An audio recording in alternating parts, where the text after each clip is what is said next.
What up, y'all? Welcome to another episode of Hopology, the study of hip hop. Tonight we got a great show for you, so just chill. The night is still young. Hang out. We'll be right with you.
As you guys are making your way in, please do me a favor and go ahead and hit that like button.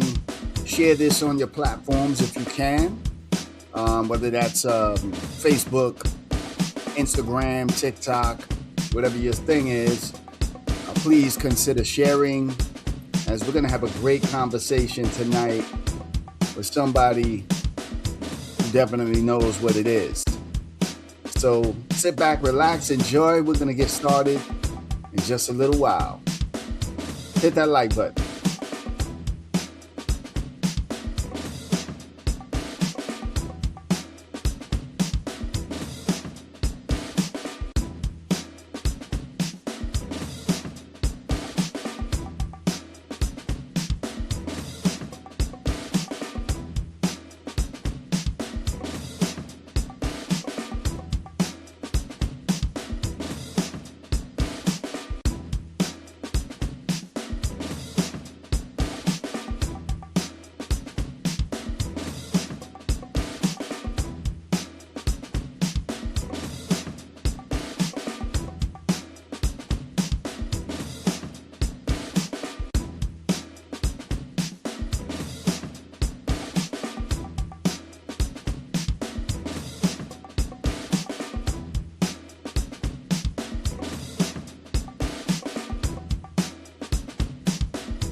Let me also remind you to please, if you're going to leave a comment, I would encourage you, please, let's be respectful tonight. And there's no need to leave anything negative. So please consider before you write. Thank you.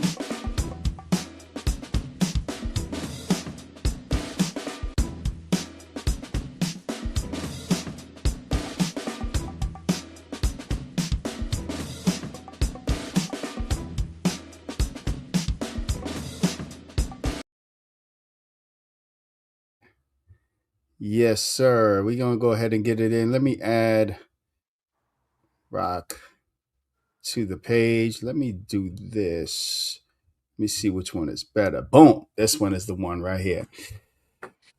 Rock Logic, what's good, man? Yes, sir. What's up, Dr. Colon? Derrick, what's going on, my brother? I'm good, man. I'm good, bro. Thank you so much, bro, for um, being willing to come on and chop it up. And we've had some great conversations on the phone, and we're gonna have a great conversation tonight. Once again, man, let me encourage you, and I'm gonna encourage myself to not even, let me get that banner off here, to not even pay attention to the chat.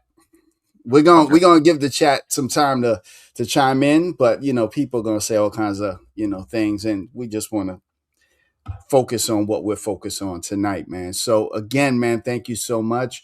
Um, let's get started, man. Let me ask you this first question. For people who might not know, where are you? First of all, introduce yourself. Who are you? Where are you from?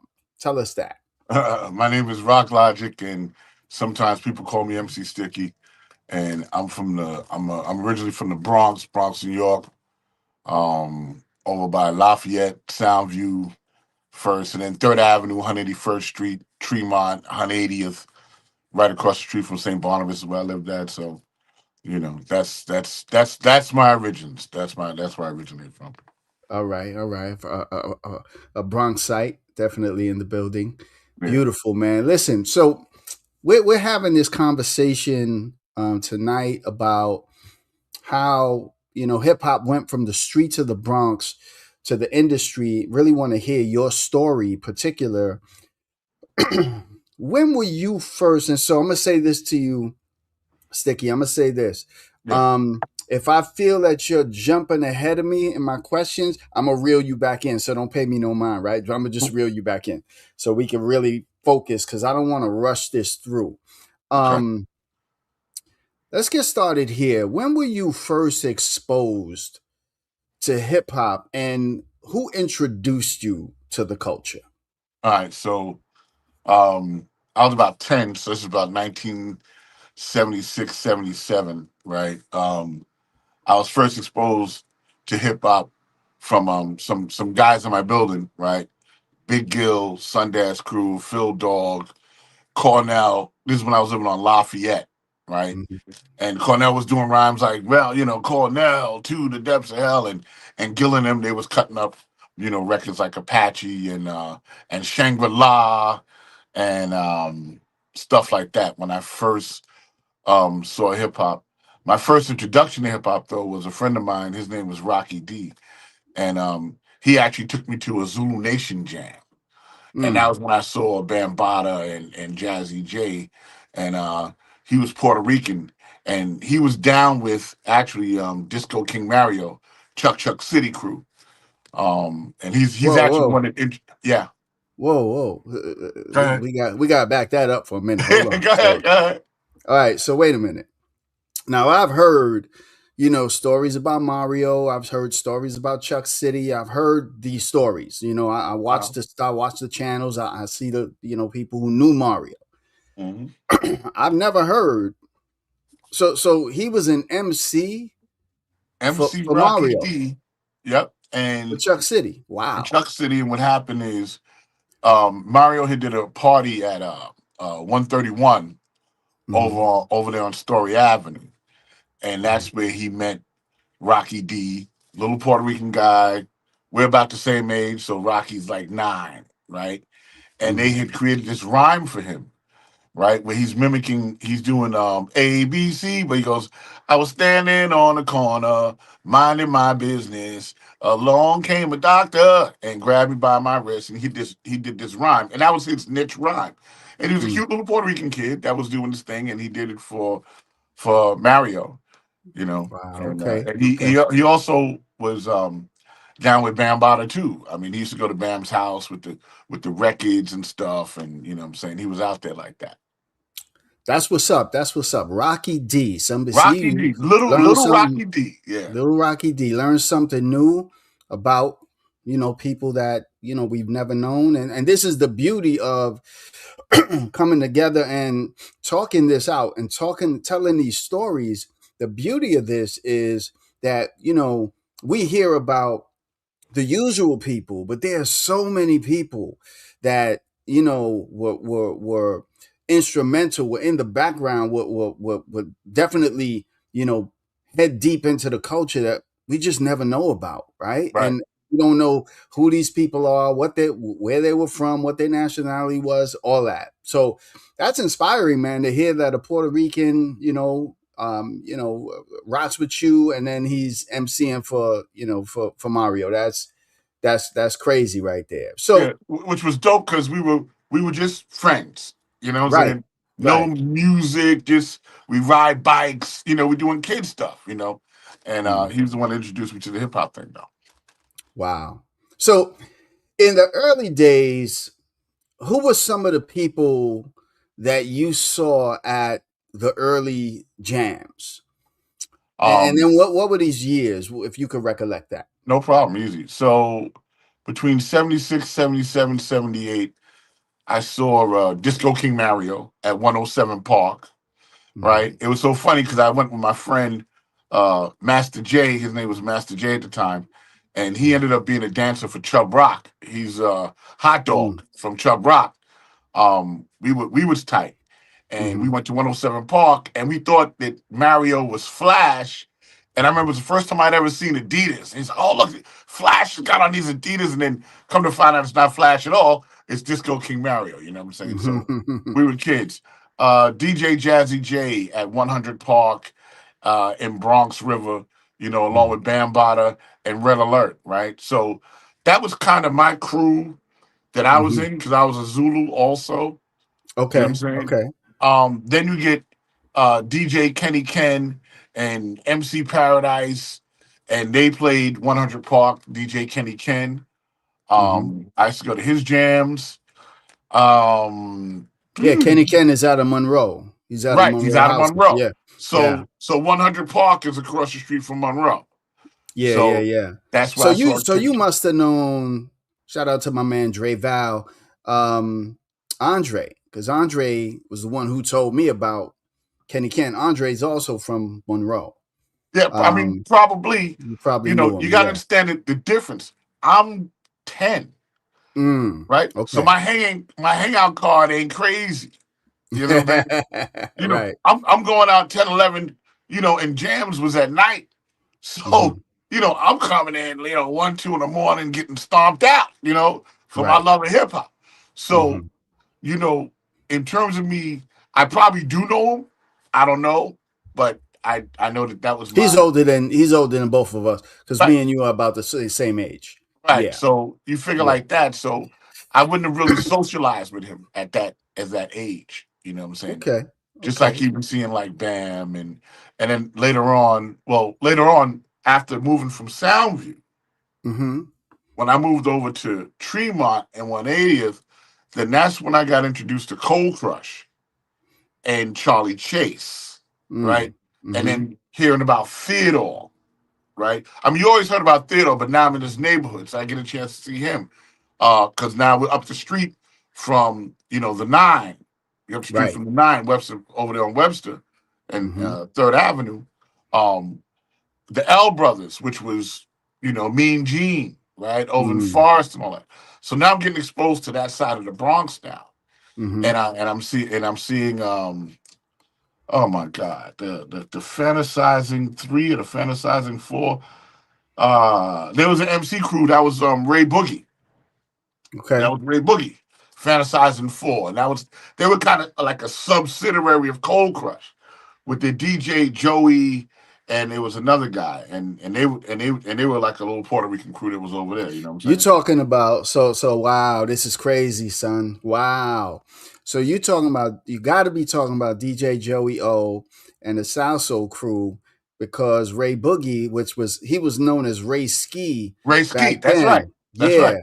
So Ray Ski is a 70s MC. My nephew Yes. used to tell me about Ray Ski who was rocking in the 70s.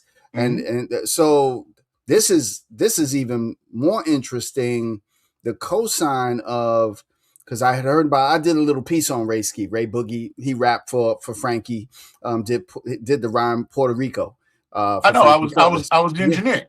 I there engineered you the go. record. Wow. I mixed Okay, the record we're for gonna get back Frankie. to that. Yes, I know Ray Ski. Ray Boogie. When they did that remix, I was the engineer for Ray Wow. for So Frankie like really.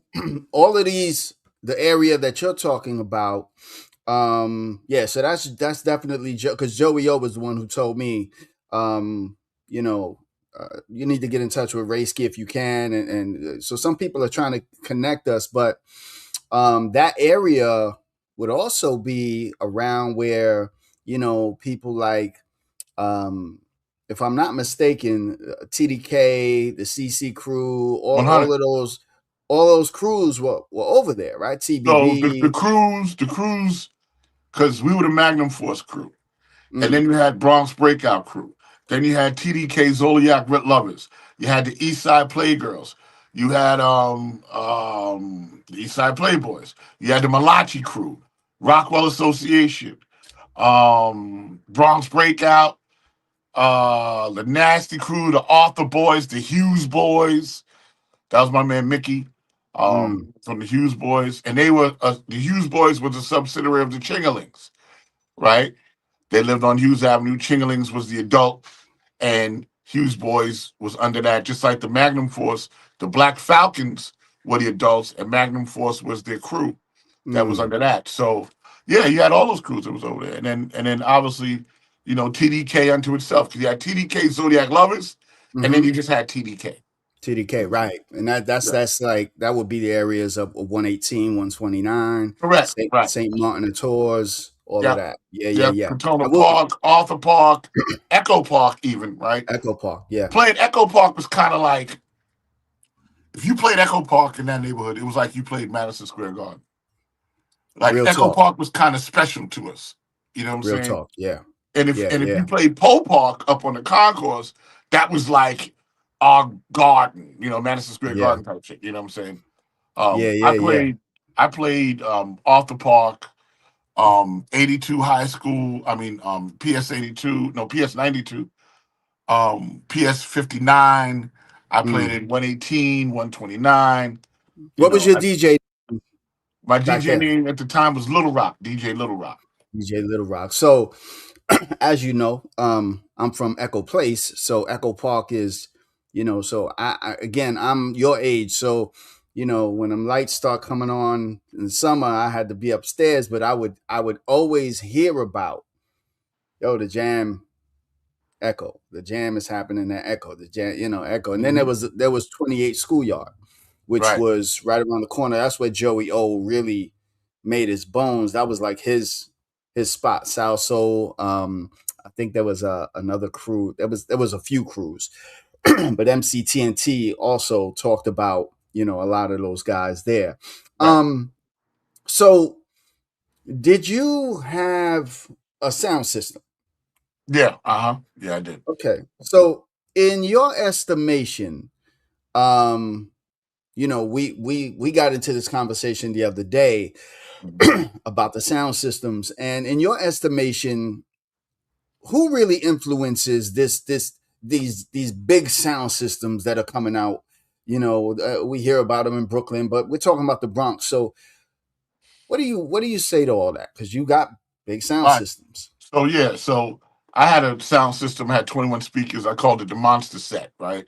Because I had 21 bass bottoms that we would roll out, you know, whenever I felt like it. Other than that, we'd play with four bass bottoms or whatever. We had a monster sound system. Now, the inspiration for the sound system for me is Bambaataa and Superman, right? Superman was Bambaata's sound system. He's the one who would bring out the speakers and the amps and all that stuff. Cold Crush was also inspiration for the sound systems. But Mm, this and that's where I'm at, mm-hmm, right? Now, the actual inspiration for the sound system is mm-hmm. actually a Caribbean thing. It's a Jamaican thing. It's Jamaican culture, the sound system, Whoa! right? That's Say that Jamaican culture. again. That Say that. yeah, that's Whoa! Jamaican. Yeah, that the sound system is Jamaican culture. It's not hip hop, right? Right, It right. comes from the sound systems in England and in Mm-hmm, Jamaica, mm-hmm, right? And the name of the sound system was your crew, mm-hmm. right? So the actual sound system inspiration is really a Jamaican thing. It's a Caribbean thing. The sound Absolutely. clashes and all Mm-hmm, that. That's all. That's all there. That's where hip hop gets that from, mm-hmm, right? mm-hmm. And I think a lot of people make the mistake of thinking, because they don't know that that's where it comes from. Right, They think that it's, it came from Herc, right, right? right, But Herc got it from the Caribbean. right, You know what right, I'm saying? So right, yeah, the sound system is not uniquely hip hop. Not at all. right. Not by a long shot. Right. Definitely not. In other words, it's one of the things that we borrowed because we borrowed a lot of stuff, Absolutely. We're right? borrowing from each other. Right. So That's so happening regular. Yeah. right. So that's one of the things we borrowed, the sound system. Yeah. Yeah, and then we talked about, like, I've been talking about this for a minute now. In Jamaica, this is beginning in the 50s, 1952, 100%. 19. So, like, they're naming their sound systems, and Of course. so when Herc calls his system the Herculoid sound system, Uh-huh. and then you hear others, you hear Breakout, Baron and Breakout call Sasquatch. Sasquatch, and um, did Flash name a system? I don't remember I don't if he either. did. I do Mm. remember, Mario, Disco King Mario had the Mac. It was the Mac sound system. It was the Mac, Mm. right? Because So the Big Macintosh, Mac which crew. the Big Mac crew, because Yeah. he had a Big Mac, not Mm. the burger. It was Right. this amplifier that it took like four people to carry. Right. It was the Right. Macintosh amplifier. Absolutely. Yeah, yeah. Yeah. Yeah. Yeah. Um. So talk to us a little bit more about the places.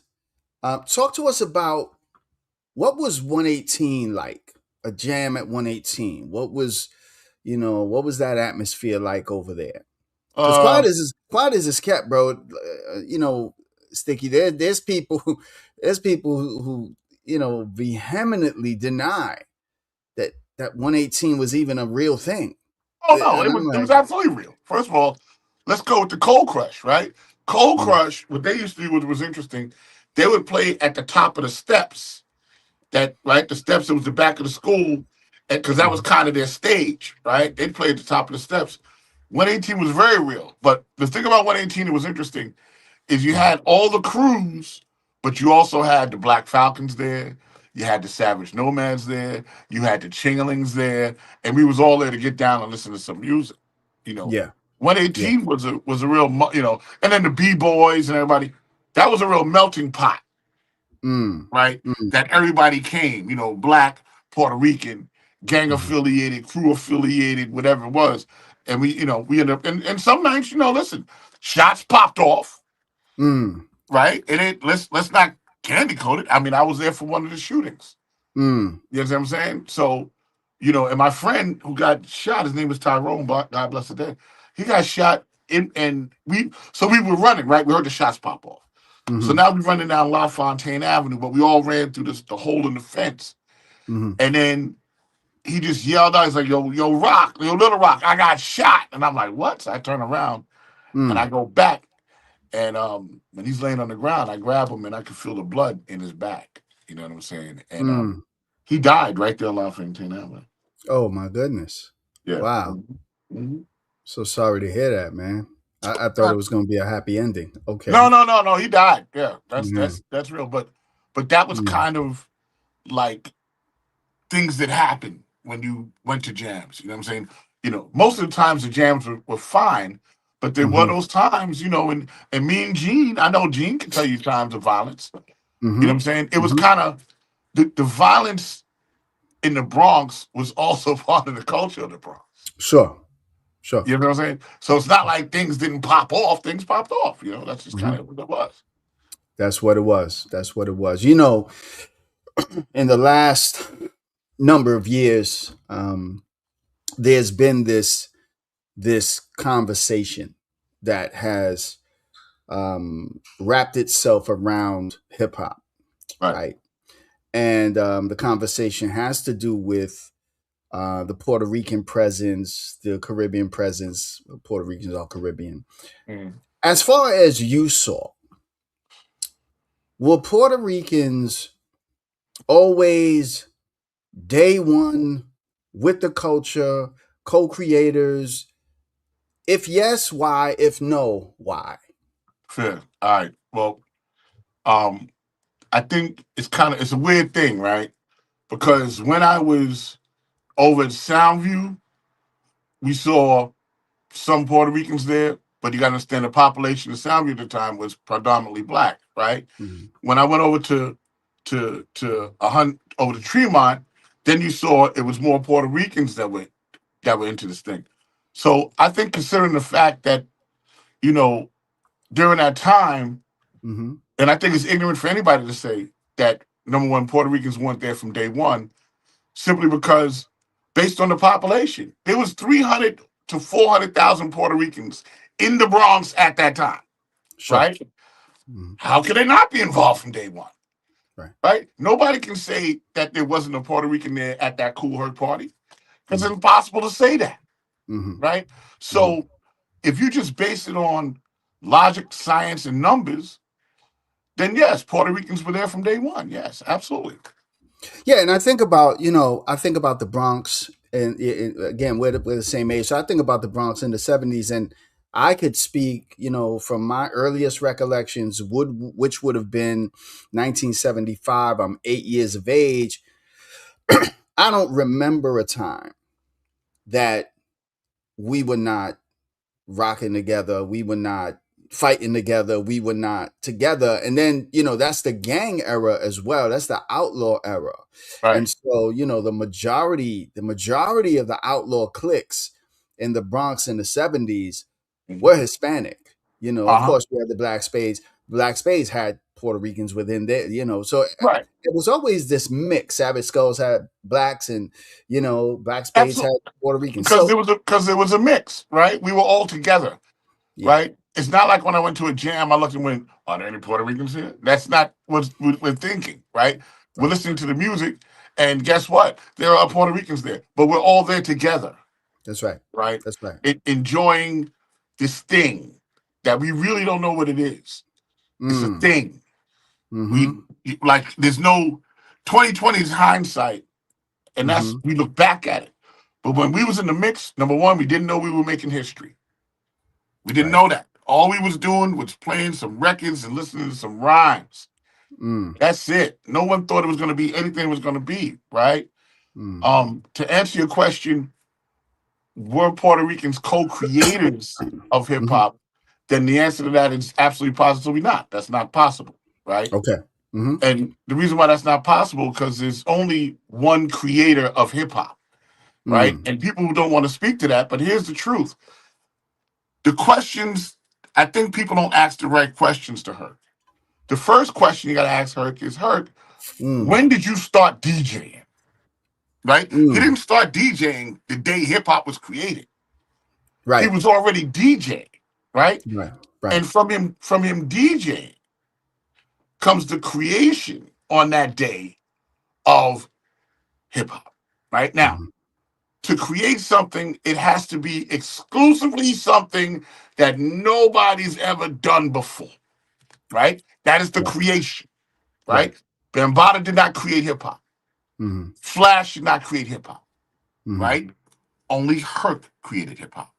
And Right. in that moment, when he picked that needle up, or in that moment when he had the idea of looking at the people and going, when they break, when they hear the break, because not him Mm-hmm. playing the break, he's playing the whole record. And Mm-hmm. then the break comes on, and he's like, yo, they be bugging. I'm gonna try to keep that energy going. Mm. That's the moment when hip hop is created. Right? Herc Right. didn't create two turntables. That was Right. downtown in the discotheques. It was on radio stations already happening. Right. What Right. Herc did that no one else was doing Mm-hmm. was saying, I'm just gonna play the break, right? So now what comes out of that? Mm-hmm. Break dancing, Mm-hmm. right? Why is it called break dancing? Because the dancers dance to the break. They Mm-hmm. don't dance to the rest of the record. You know what I'm saying? That's Right. why they're break dancers, B-boys, B-girls, because they dance to the break. Mm-hmm. Right? That's where that comes from. So Mm-hmm. now and that moment of him doing that is when hip hop was created. Now, Mm-hmm. Flash, who Mm-hmm. I know very well, Mm-hmm. Bam, I know very well, they were the innovators of the creation, Mm. but they didn't create it. So the deal is this: Mm-hmm. the Puerto Ricans Mm-hmm. and anybody else after Herc are co-innovators. So They're called nobody, so collaborators. nobody's a co-creator. The creator is Herc. That is correct. There's no co-creator. This is, you understand what I'm saying? Mm, This is wrong. This is mm, wrong. Because unless you can say mm-hmm, that you did what Herc did, mm-hmm. then no, The, there's no co-creators. the merry-go-round. Right.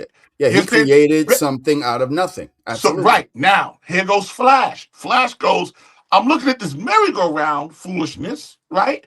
Gotta remember, Herc isn't doing it smooth. He's crashing it in. So it's offbeat and funky, Right, right? right, right, Flash right. goes, I'm a smooth it out. Mm-hmm, So Flash is the godfather of the transition being smooth. mm-hmm. He made the loop infinite Right. where you The couldn't quick tell, mix. right? Mm-hmm, Bam is the innovator of being the master of records, mm-hmm, right? Bam. So, and that was Bam's thing. You got to remember, Herc wasn't playing b-boy music. mm, He was playing James Brown and Funkadelic and certain records that happened to have breaks, mm-hmm, right? mm-hmm, Bam takes that concept and goes, I'm going to find records that have breaks, mm. right? And you know, the questions that we don't ask these DJs is you got to remember, each DJ had a sure shot that was their record, Absolutely. Right, right? right. As far as I know, if you ask Flash a question, he'll tell you Bob James all day was his thing, Mardi right? Gras. Mm-hmm. Mardi Gras. You know, Bam, there's it's too many to tell because he had a lot of short shots, Right. right? Um, Theodore and them, they had their record. So that's kind of what's happening. But Herc, even Herc would say it's Apache, and I've right, heard Herc would others say it say was Apache. it's Apache that he's playing. You know, Absolutely. He would yeah. say, and Herc would say it was Apache. Mm-hmm.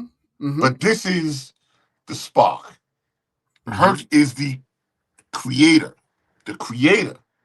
Mm-hmm. of hip hop, right? Mm-hmm. Everybody else are innovators of it, and they See, contribute to the innovation, I like right? But how hold on, you. Yeah. Go right? ahead. I'm gonna Mm-hmm. give you now. Let me give you another person that doesn't get any credit as Mm-hmm. a creator, Mm. right? Mm-hmm.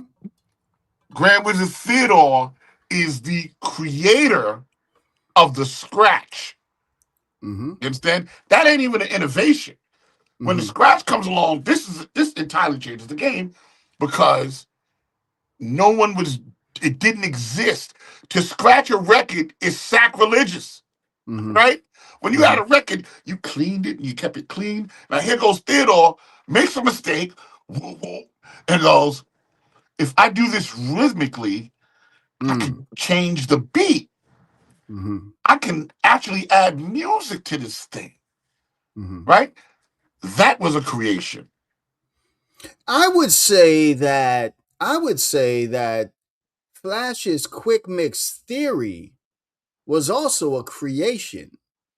Though he's seeing what, and he admits this, I'm seeing what Herc is doing. Then that makes it not a creation. Okay. You understand what I'm saying? Yeah. He took Okay. what Herc did and perfected it. He Okay. innovated it. Right. He Okay. I innovated. could That's accept that. you understand what Mm-hmm. I'm saying? He Yeah. innovated.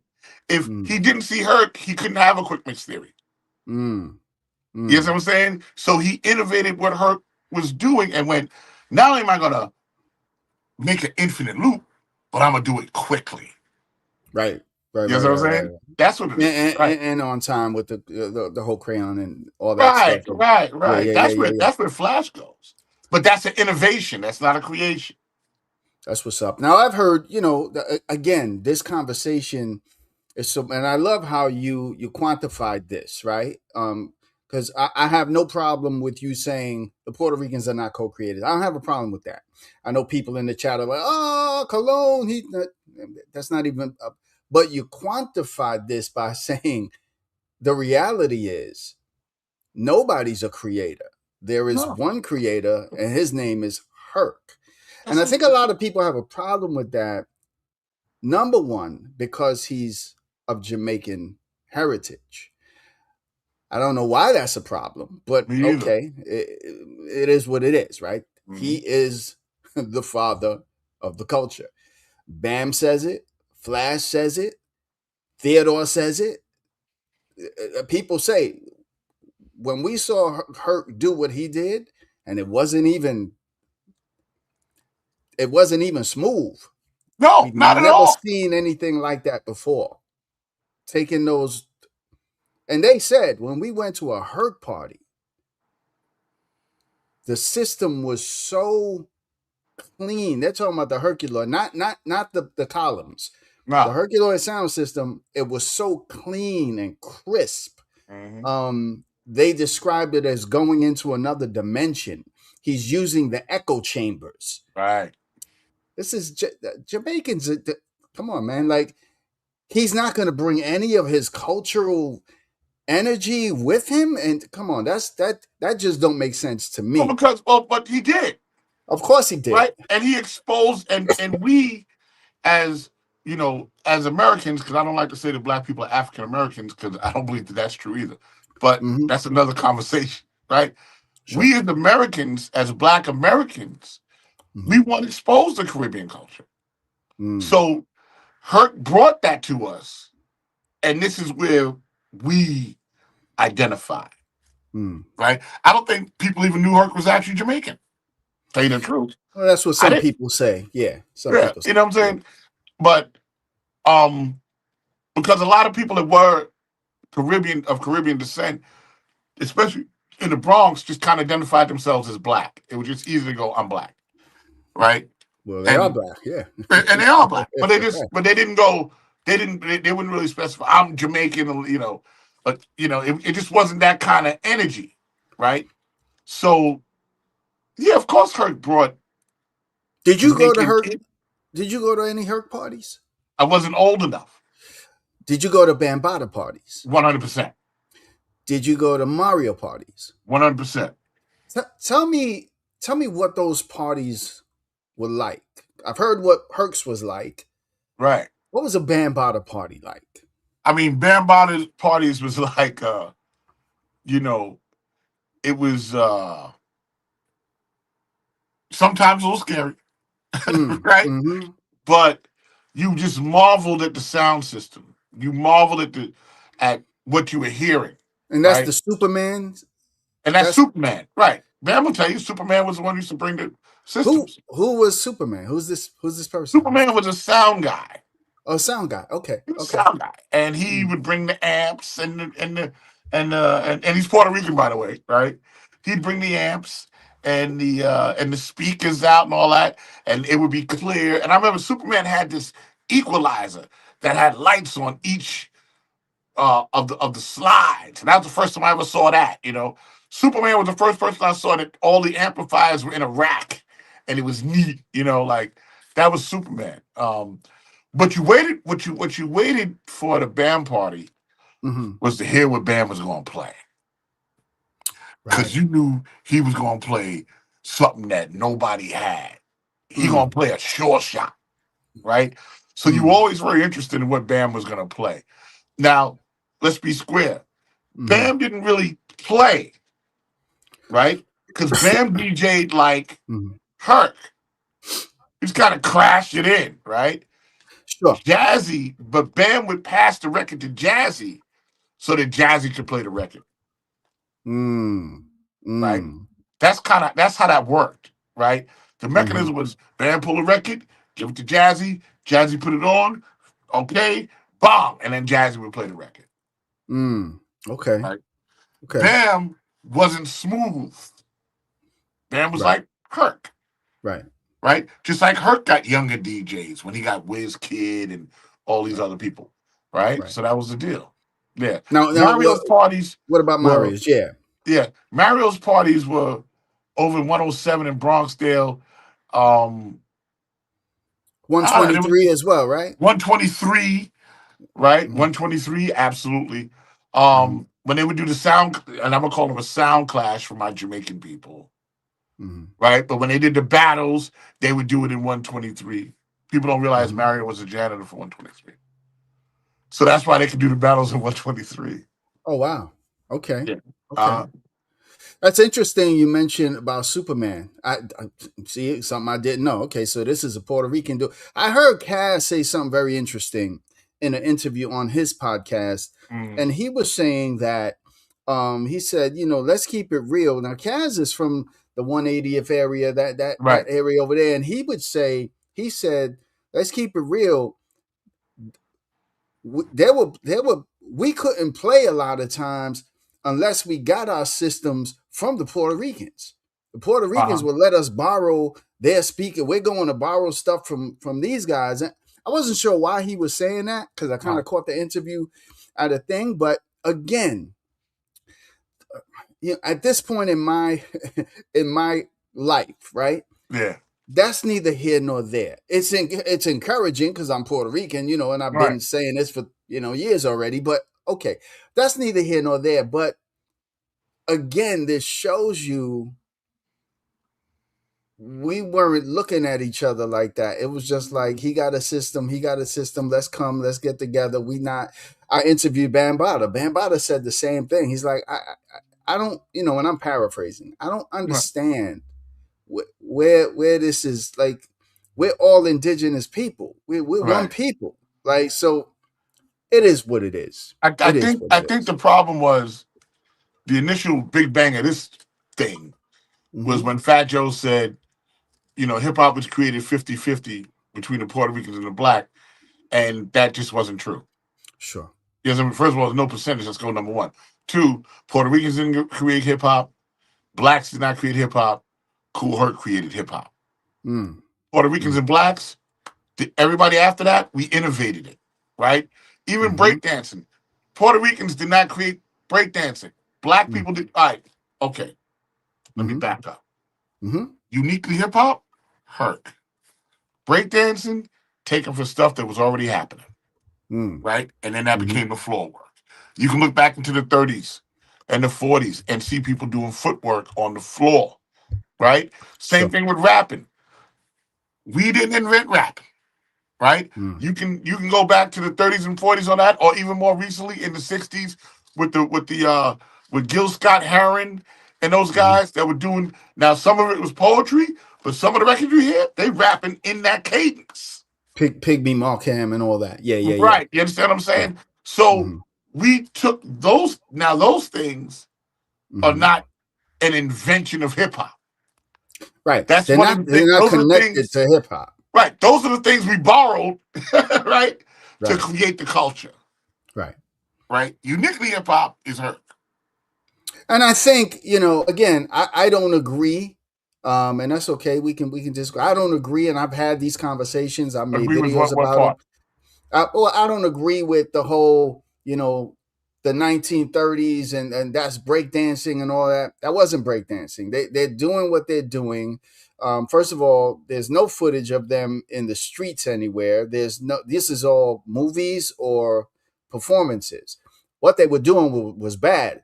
But again, where I do agree is that people see things and they might see a karate flick 100%. went to the karate flicks and saw the Chinese masters doing a swipe or doing a sweep or what looked like a windmill. So I will agree that we're influenced by that. I remember talking to Skeeter Rabbit. Not the Skeeter Rabbit that passed away. There's another Skeeter Rabbit from LA. And I was talking to him on the phone. He's an OG. He's almost in his 70s. Uh, And I asked him about that. I said, "You're a dancer. This conversation about the Mills brothers and these guys over here that doing what looks like floor work." And he stopped me. He said, "No, no, no." I said, "Okay." What was I going to say? He said, "I don't think you're going to say that there's a connection." I said, "So I'm asking you what you feel as a dancer." He said, "Those moves." This line kind of bugged me out. He said, "Those moves are not connected to the movement. The movement wasn't happening yet. Those moves are not connected to the movement of hip hop." Could they have seen things? I don't remember why. Again, we're the same age. I'm 75 is when I first see breaking. We didn't call it breakdancing. I right. never even heard the term b-boy. Right. I heard breaking going on, floor rocking. 75 is when I first see this. Hmm. I don't remember ever watching a 1930s movie or any. I'm gonna have to go Now, with you on this one yeah. because my parents were older parents. Hmm. I do remember watching those musicals. You You know what I'm did. saying? At Okay. home, Yeah. right? And see, and you gotta understand something. It's not that we took, because remember, we take pieces of everything to make something, Sure. right? I can agree with So that. so we didn't take the whole thing when they were jumping down the steps, doing the split and all that stuff, Right. right? Right. But when someone might have saw that floor work and said, you know what, if I do that, this could be this, right? So in other words, it's not everything comes from something, right? Except Nothing for new her. under the sun. Nothing Except new for under her. the sun. Her is Yeah. the only Yeah. thing Yeah. that's like, this is there's no proof that this is done, right? Hmm. So everything comes from something. So it's not really fair for a dancer to say Hmm. that it didn't come from this, right? Because Yeah. it's like saying rock and roll didn't come from the blues, Hmm. right? It's like saying the blues didn't come from slave songs. Hmm. It's like saying the slave songs didn't come from church songs. You know what I'm saying? Like there's a clear line of how these things happen. Hmm. And it's the Some would same thing for call breakdancing. some would call those, and I don't call it that. Some would call it an evolution. Yes, Again, I think for me, there's inspiration, I agree. um, and the inspiration of a whole bunch of little things Correct. creates something, produces something that Yeah. is what they called in the 70s, that's breaking, right? But Right. Yeah. my problem is when when anybody watches those videos Uh-huh. and says that's breakdancing. No, it's No, not breakdancing. it's not breakdancing. No, It's not breakdancing. I agree with that. We breakers used some of those moves, but that's not breakdancing. It is not. So that's where I have the problem is the terminology. Let's not give that a name No. when, now if you could show me footage of, kids in the streets in the 30s and the 40s, whoever these kids were, not on film, not on a movie set, not Uh-huh. okay, but we don't have that. Well, it So, can't be. It can't be called. First of all, that what we talking about can't be called breakdancing mm-hmm, because there's the no breaks. break hadn't been invented yet. Right, You know what I'm saying? right, So you can't call it breakdancing. They're mm, dancing to orchestral music, so you right, can't even call it breakdancing, mm-hmm, right? The what little pieces we might have taken from that mm-hmm, is all that happened. And then right, we have later break dancing to the breaks. But dancing to the yeah, nah, breaks. yeah, that's you can't even call it that. And you're right because the title is wrong Right, when they say that the Mills Brothers were break dancing. No, they weren't break dancing because they wasn't dancing to breaks, right. It right? wasn't. It wasn't. What's funny is that it wasn't even the Mills brothers. It was one guy in the movie Caravan that was, he got up from where he was sitting, and he's the one. The Mills brothers off to the side Right. singing the song Caravan. This Uh huh. lone guy gets up and starts doing what looks like baby swipes, no doubt, but that's not what they were. That's I'm not even convinced that they would know what they were doing. No, they Everybody is didn't. No, doing they didn't. something. They No, didn't. They didn't. no. I agree. They didn't. Yeah. So Yeah. anyway, Uh huh. um, great conversation, man. Listen, I see the chat. We got a lot of people in the comments. I know they're going crazy. We'll get to the comments in a minute. I love to. Um, let's talk about let's close up and let's talk about um your music industry days. At what point? How did you get into the music industry? How does that come? Let me speak to the chat for a minute. I promise we're gonna I'm gonna bring the chat up. I know you have questions for him. I know I already know what it is, guys. I know the arguments are going, but that's okay, right? I We can love it. agree to disagree, and it's a beautiful thing. When do you get into the music industry? So I started DJing about in '77 after I saw like Bam and them, and then I got my sound system. I was 10 years old, and I Mm-hmm. told my mom I wanted two turntables and a mixer, and I was about in the fifth grade, you know, and she's like, if your grades are cool, I'll get it for you, and he did. We want a poor family. We were a family of means. So it wasn't really anything for my mom to buy that for me, you know what I'm saying? So it wasn't a big deal. Then in the '80s, the early part of the '80s, I joined a rock band called the Rhythm Team, Mm-hmm. and that was kind of my introduction to music. It professionally was through rock music actually, and Mm. I was rapping with a rock band called the Rhythm Team. The creator of the rock band, the Rhythm Team, was called Steve Missile. His name was Steve Missile, and is Steve Missile, and Mm-hmm. he was the drummer for Billy Idol. And Okay. he had a thing about this big rock orchestra with horns and three drummers and singing and rapping. And then I did that in the '80s. But the significance of that is he owned a recording studio. Mm. And he said, if you join my band, I'll let you record for free, but I won't do the recording. You can do it for yourself. And then I learned how to become an engineer through experimentation. Right. Mm. Mm. Um, Next thing I knew, I was actually a professional sound engineer. Mm. Right. And I worked at studios like Quad, Unique, Sony, Hit Factory, the legendary Jazzy J's recording studio in the Bronx. That's where I met Joe and Mm. everybody up there working with them. Um, INS recording studios I was at. So I was at a bunch of studios, Mm-hmm. and through that, what I witnessed, which is unique to my career, is Mm-hmm.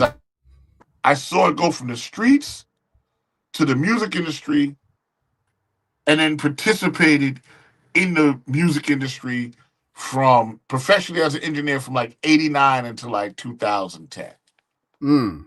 Right, I Mm. have 11 platinum records. I got 5 gold records.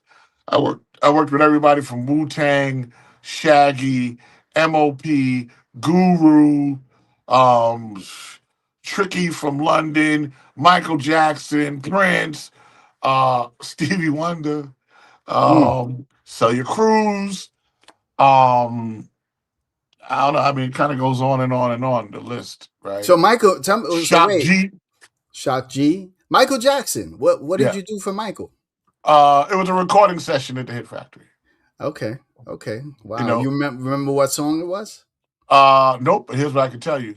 I Mm-hmm. remember the conversation. Mm. He was a very revolutionary guy. Mm. Mm-hmm.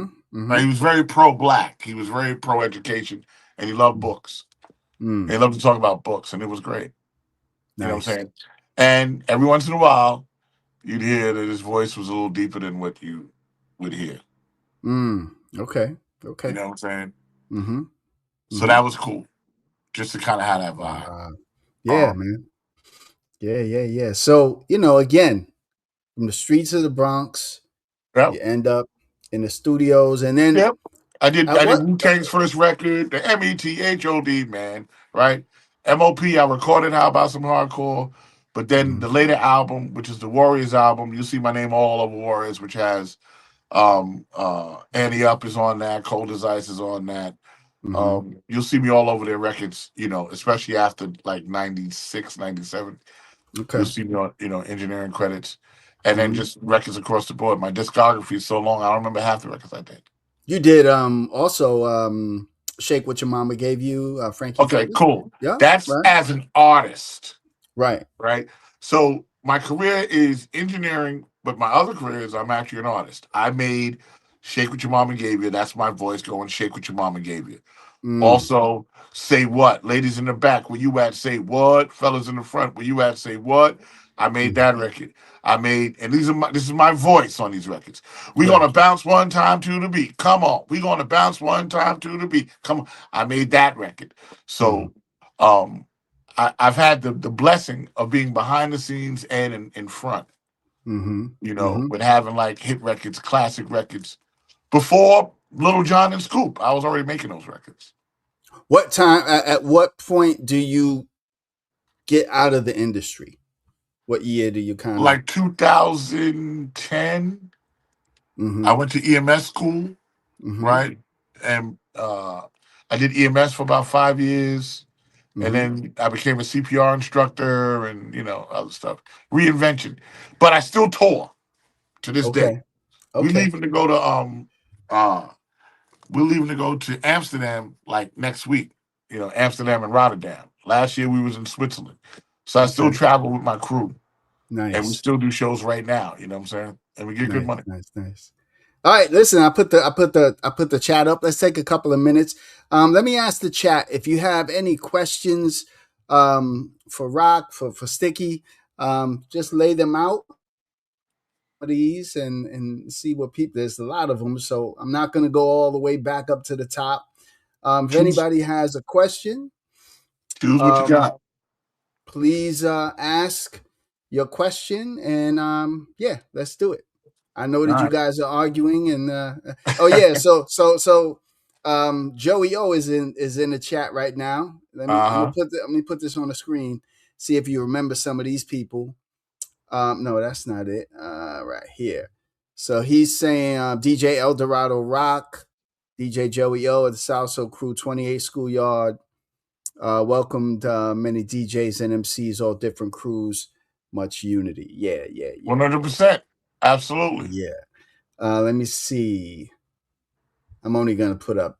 These guys are arguing, and I already know Listen, what I it would love is. to see the argument. I think that's cool. They're arguing. I'm like, what are you beefing about? They're beefing about it's black culture. It's not the Puerto Rican side. None of that. That's what they're doing. That's Yeah, but they- exactly what's but happening. but but that's dumb, right? And here's Yeah. why it's dumb. Once again, go with science, y'all. Here's the deal. There was 47 million people that lived in the Bronx, right? 500,000 of them was Puerto Ricans, right? So how could Puerto Ricans not be there from day one? It's just mathematically impossible. And I'm Mm-hmm. gonna say it. It's it was Bronx culture. It Mm-hmm. was Bronx culture. Now, just to clear the chat up, if you didn't hear it, I'm gonna say it again. Puerto Ricans did not co-create hip hop, but neither did Bama Flash, and they're Mm-hmm. the Trinity, right? Herc created hip hop, and he is Mm-hmm. the creator. They can only be they can be like think about it like this, right?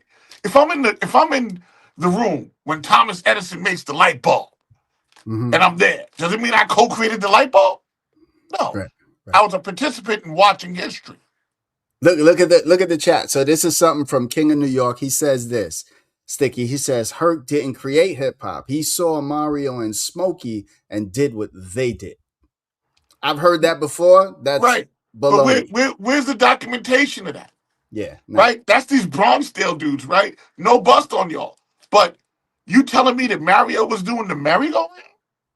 Is that what you're telling me? You Yeah. telling me Disco King Mario was playing the break? Right? You telling me that? And Herc saw that from the West Bronx?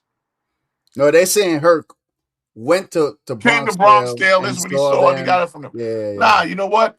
And that's the problem I got with our culture, right? Mm-hmm. Everybody want to have some nondescript narrative, Mm-hmm. right?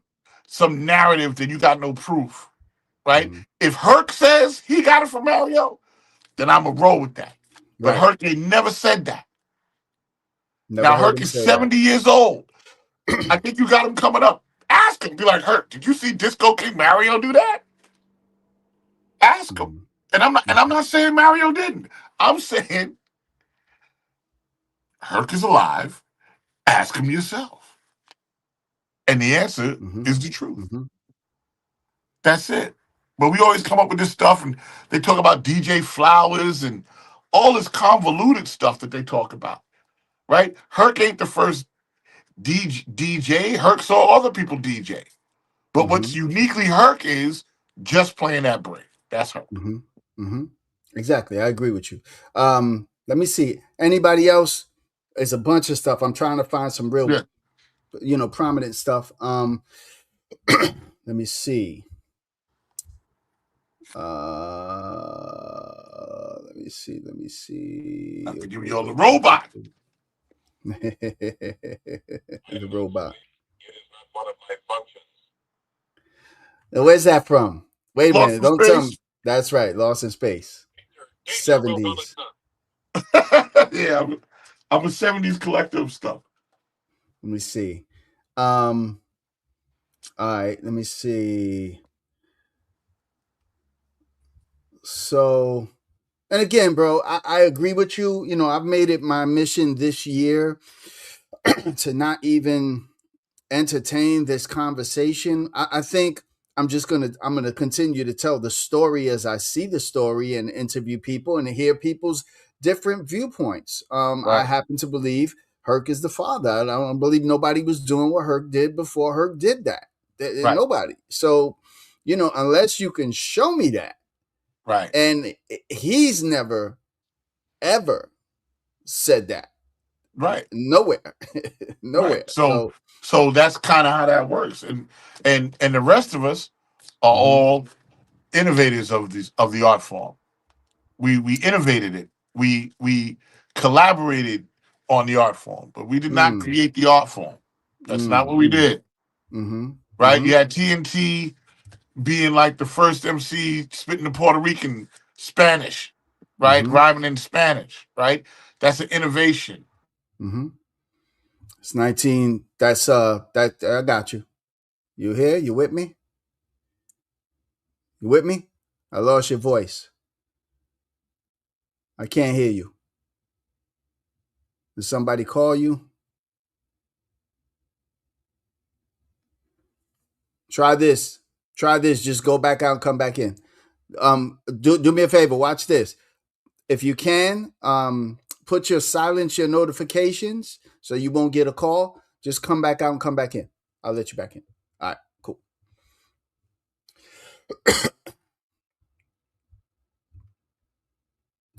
Yeah, y'all. Yeah, y'all. Yeah, y'all. Good stuff. Good stuff. Listen, I ain't mad at it.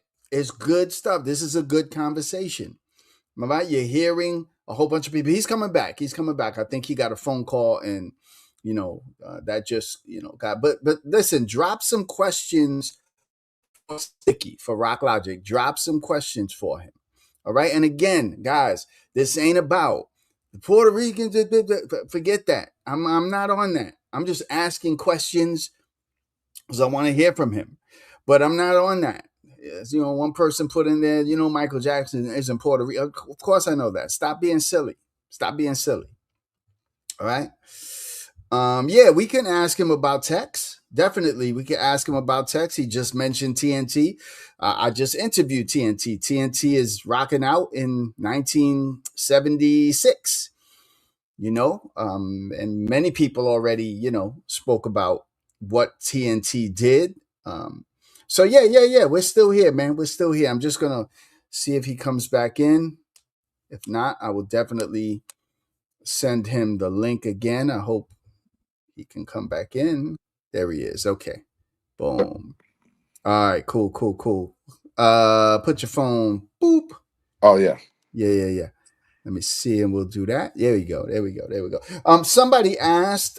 They said, "What can you tell us about Tex Hollywood, DJ Tex?" Um, Not a lot, except that I remember he was over there by Bronxdale. Yeah.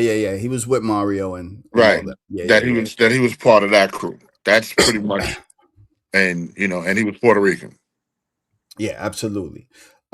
I just interviewed TNT. I don't know if you saw that, but yeah. So TNT told me 1976. He's Yeah.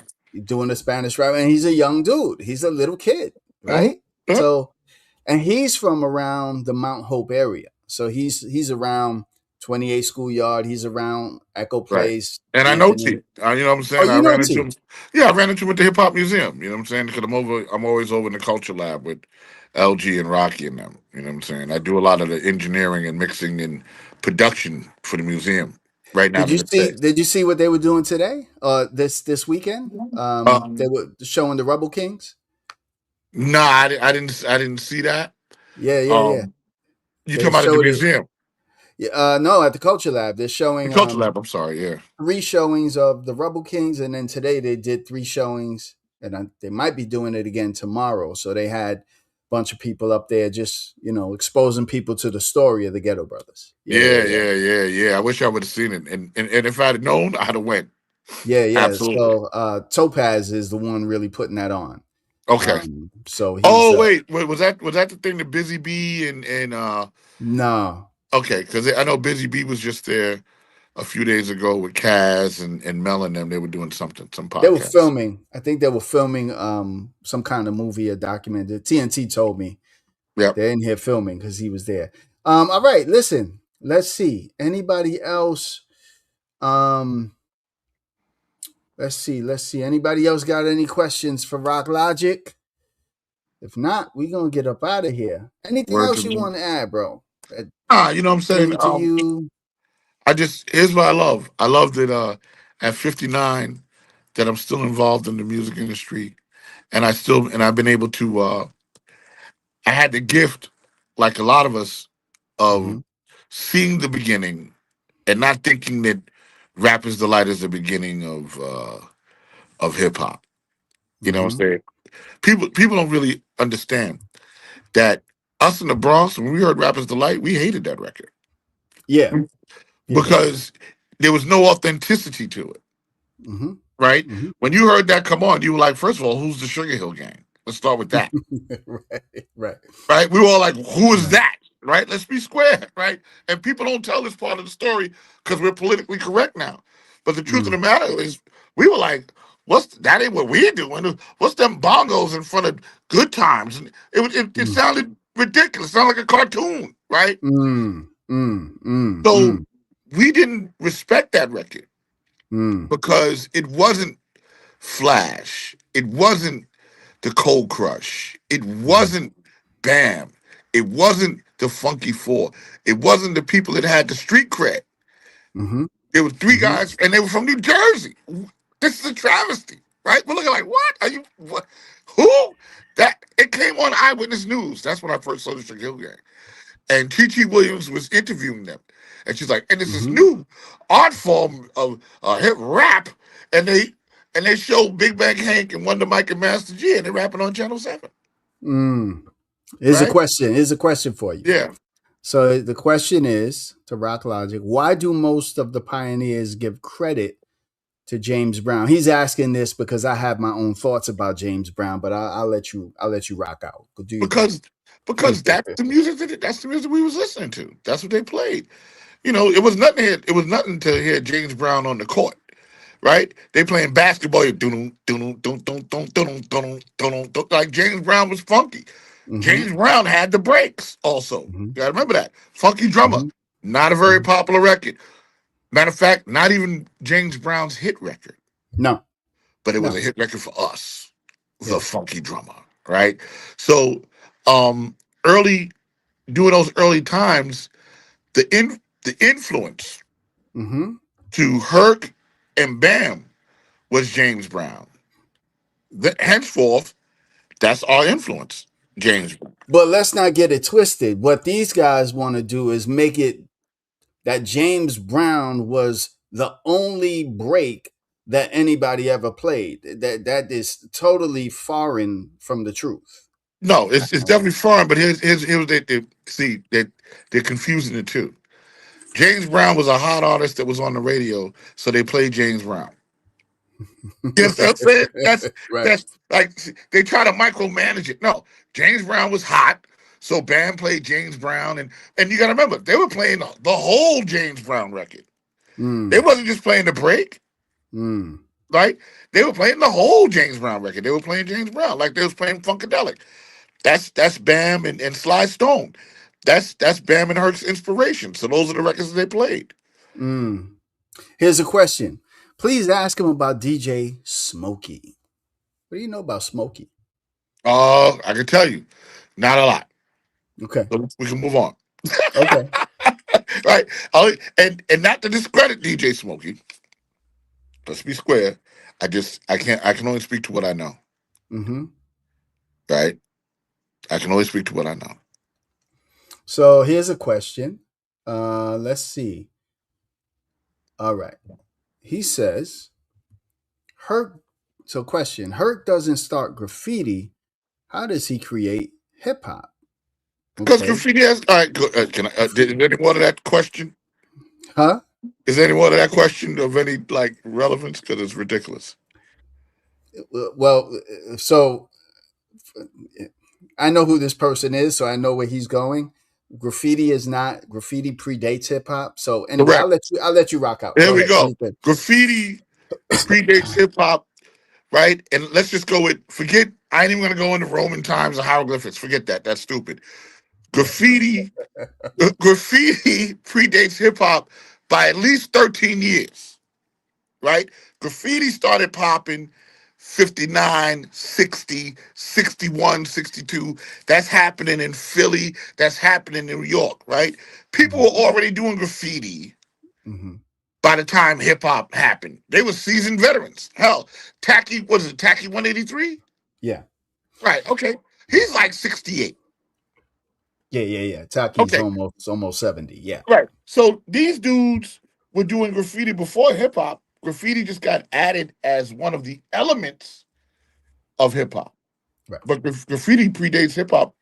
Modern graffiti by like 13 years. Easy. Yeah. Yeah. All right. Anybody else? Let's Right. see. Yeah. Anybody else? Don't get hip hop confused with the creation of hip. The first element of hip hop is the DJ. That's the first element of hip hop. So here's a question. I told you you already know what it is. So the question is, did y'all break to Latin music? Were there Latin breaks? What are Of you talking course about? there were. You never heard the Mexican? What are you talking about? The Mexican is like the number one Latin break that we broke full to. Hmm. Of course we did. But let's be square. Hmm.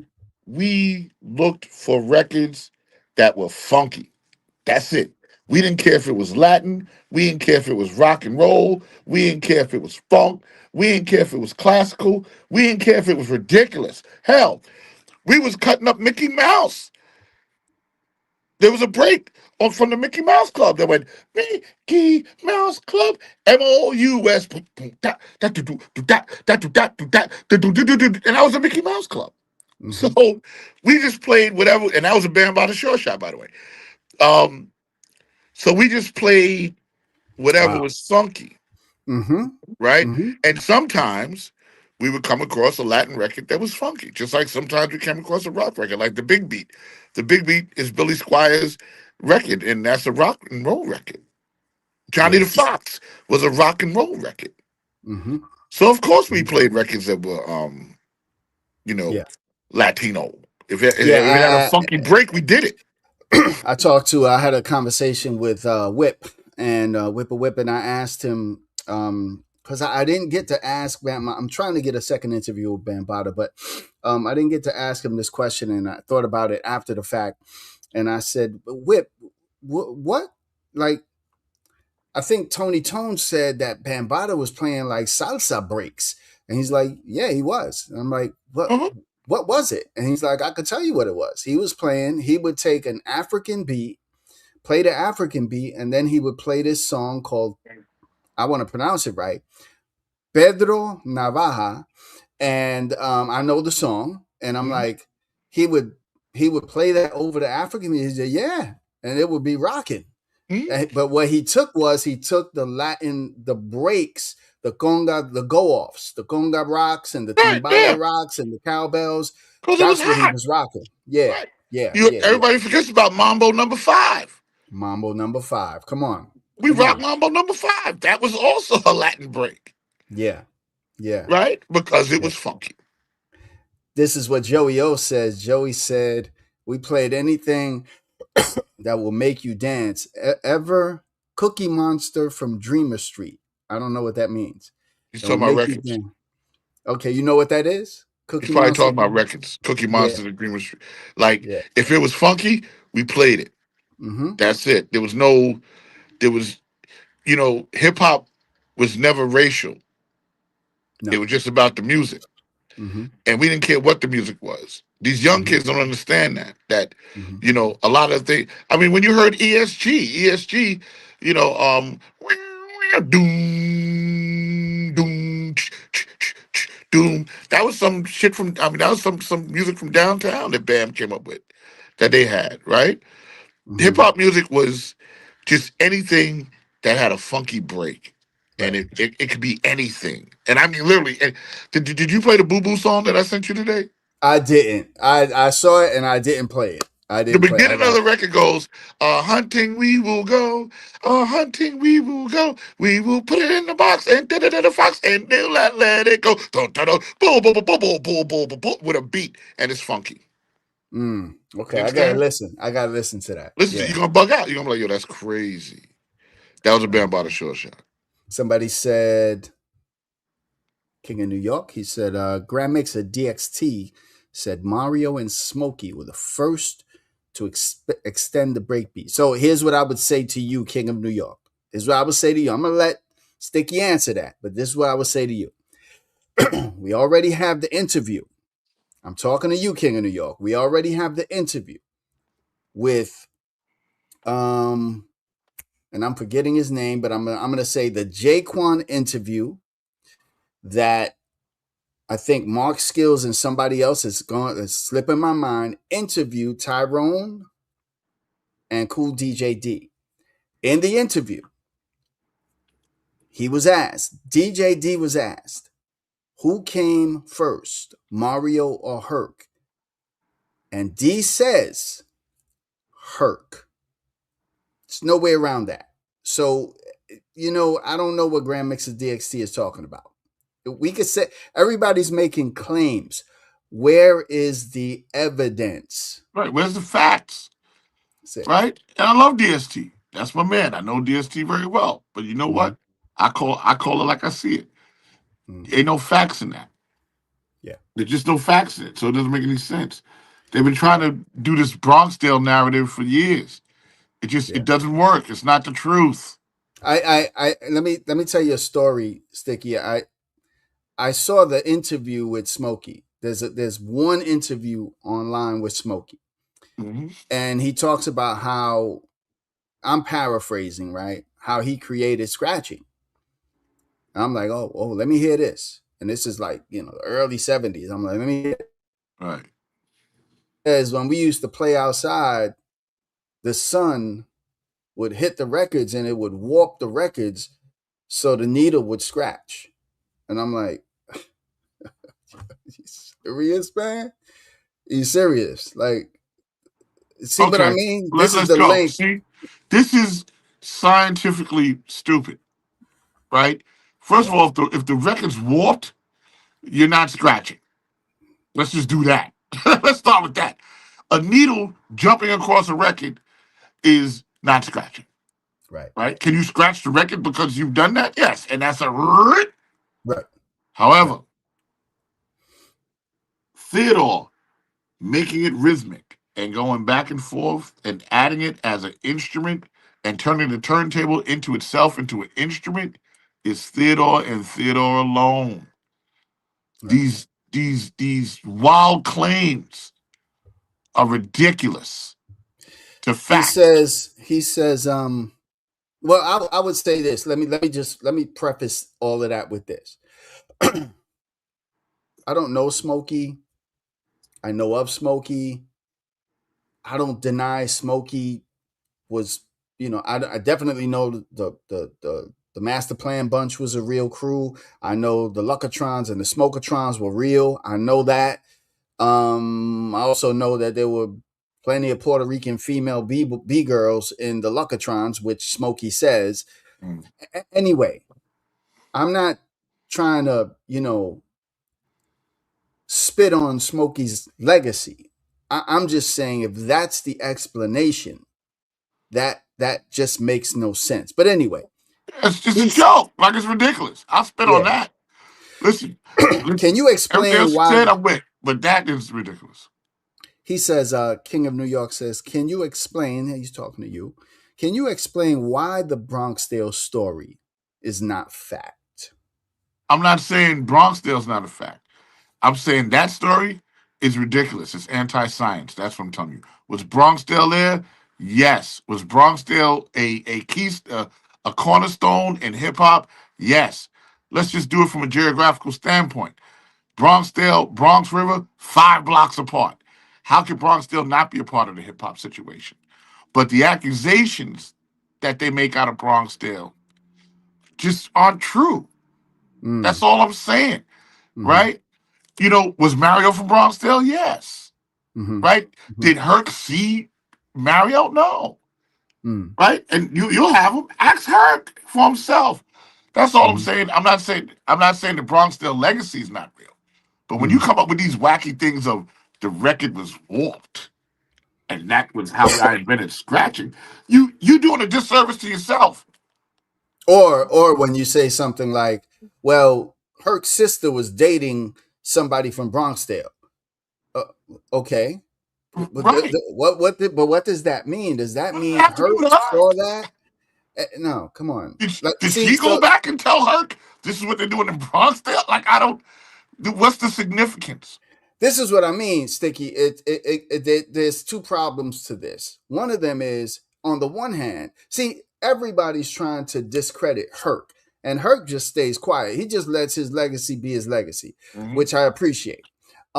So there's two problems. First, they say Herc was originally inspired by DJ John Brown at the Plaza Tunnel in 1971. That's where he got his playlist. Okay, you're saying that, which Herc mentions John Brown, and he says, I used this playlist, but I used more of it.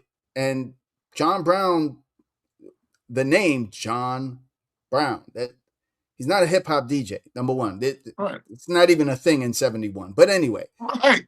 so then, so you got that part, but then you say, no, but Herc saw Mario doing it. And Mario was extending breakbeats in 1970 and 71. See, that's where they lose me. I'm like, huh? And that's where you get lost. Let's go with this. And this is why one of the questions you got to ask Herc. Herc, when did you start DJing? Right? And he'll Mm-hmm. give you a year, right? Mm-hmm. And then from that, like any other DJ, he saw other DJs, right? Mm-hmm. Right? Sure, he took John Brown's playlist. You know why? Because Herc wanted to be a DJ. You know what? Yeah, I need to get them records. Okay, cool. That's like any DJ of the Mm-hmm. time. Anybody that DJ'd, you listen to the music so that and you want to be a DJ, you went and got those records, right? Right. Right. Right. Right. Herc is the only one that extended the break. That's all I'm saying. He didn't invent DJing. He didn't invent two turntables. He invented hip hop, right? Mm-hmm. The extension of the break. Flash smoothed it out. Bam made it a record thing and a traveling thing as an ambassador of hip hop. That's it. There's nothing else to be said. That's it. Mario, God bless him, was unable to achieve any type of commercial success, just like Herc. Herc did not Mhm. achieve any commercial success. Right. Bam and Flash did. Right. Right. Right. And this, again, this is not to take anything from Smokey. It's not to take anything from Mario. It's not to take anything from Bronxdale. It's not. But when you constantly say things like Bronxdale is the Roman Empire and it comes from this, hip hop started here in 1970. Yeah, What am I'm I going to say? lost because there's no documentation, Yeah. right? What am I going to say? Nobody listen. Even in the discotheques, they wasn't extending the break. The record was just long, and then they just blended it into something else, Yeah. Yeah. right? Yeah. So Yeah. just y'all got to stop that. You know Yeah. what I'm saying? They did. Disco's not hip hop. You know what I'm Right. saying?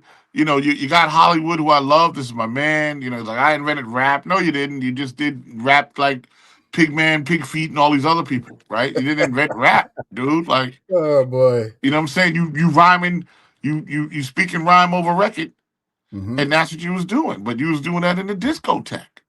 See, what's funny is, like, I'm gonna put this up. So we got Joey O. So I spoke to Joey plenty of times, and Joey is some. So I think I told you this story. I might have told you the story. Uh-huh. There's a lady in my apartment. Hmm. My mother's best friend, Doris, lived with my family, African American woman. Um, she comes up. It's the summertime. She comes up to my room. It's dark. It's nighttime. And she knew I was into the whole yes, yes, y'all thing and all that. She knew I was into that. That's what I called it, the yes, yes, y'all. And so she comes in my room. She says, "You want to go to the jam?" I'm like, "What's that?" She's like, you know, the thing you like, the yes, yes, y'all. I'm like, where? Where am I see? There's no. So she's like, let me go ask your mother. So she asked my mom. She takes me to 28 schoolyard. I go up the steps. I see the light on the table. I make a beeline right for that thing. There's a rope. Yep. I'm just standing at the table. Dude is rocking 2 records of Apache.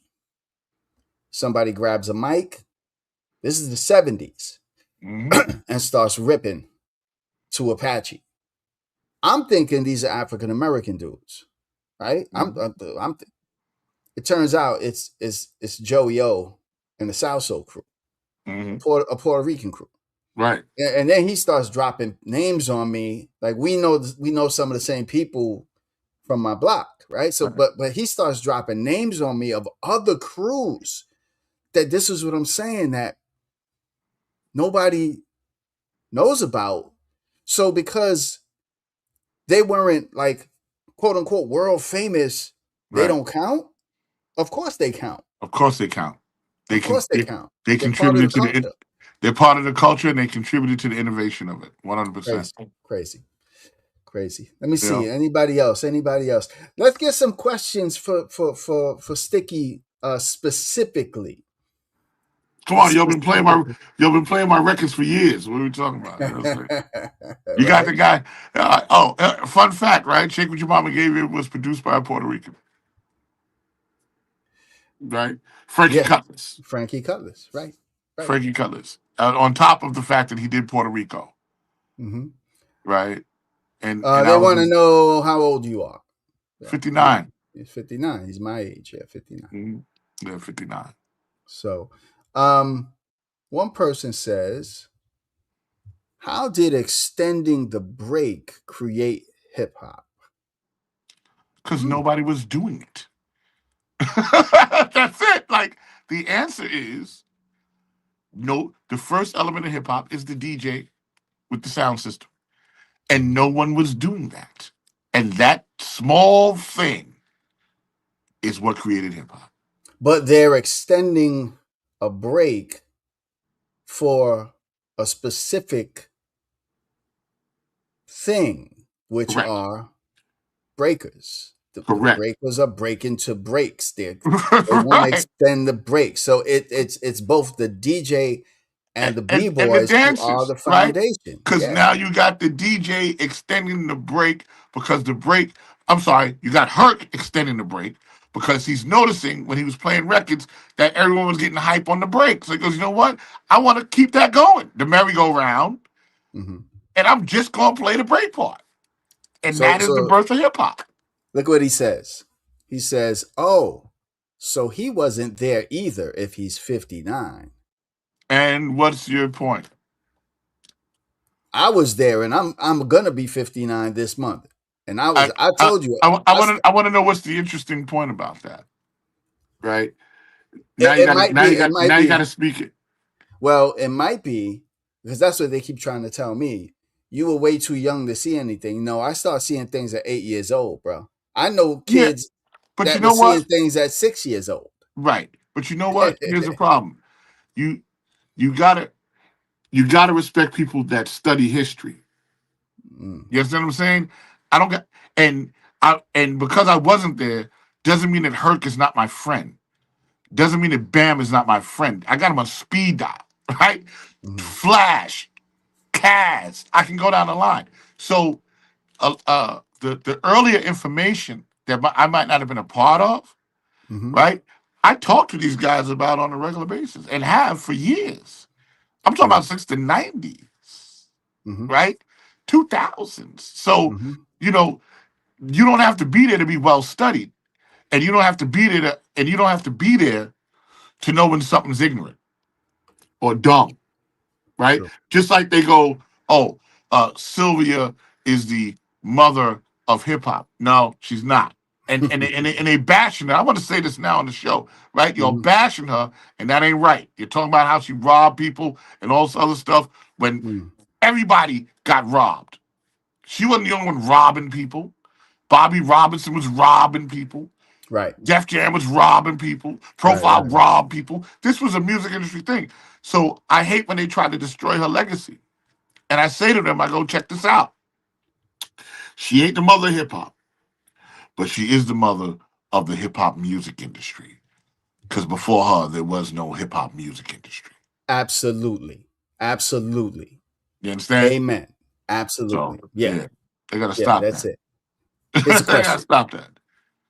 Question for Rock Logic. If Herc extended the breaks, who was he extending them for? The burners?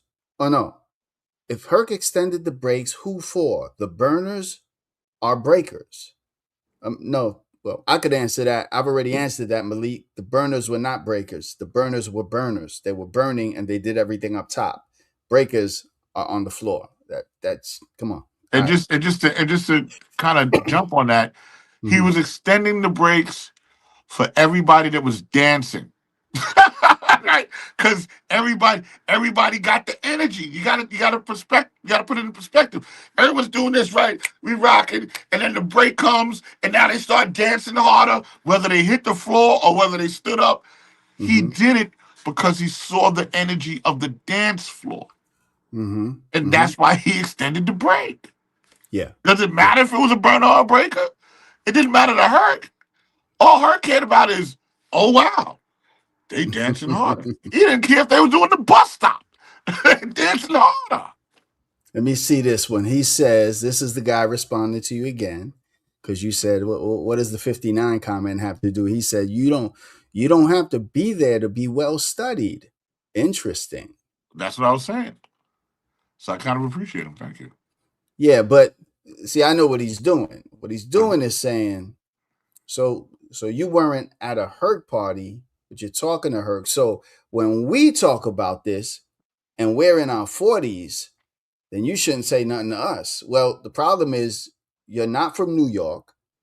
You don't know any of these people, and you didn't live in the Bronx. All right. We lived in the Bronx in the 70s. Yeah.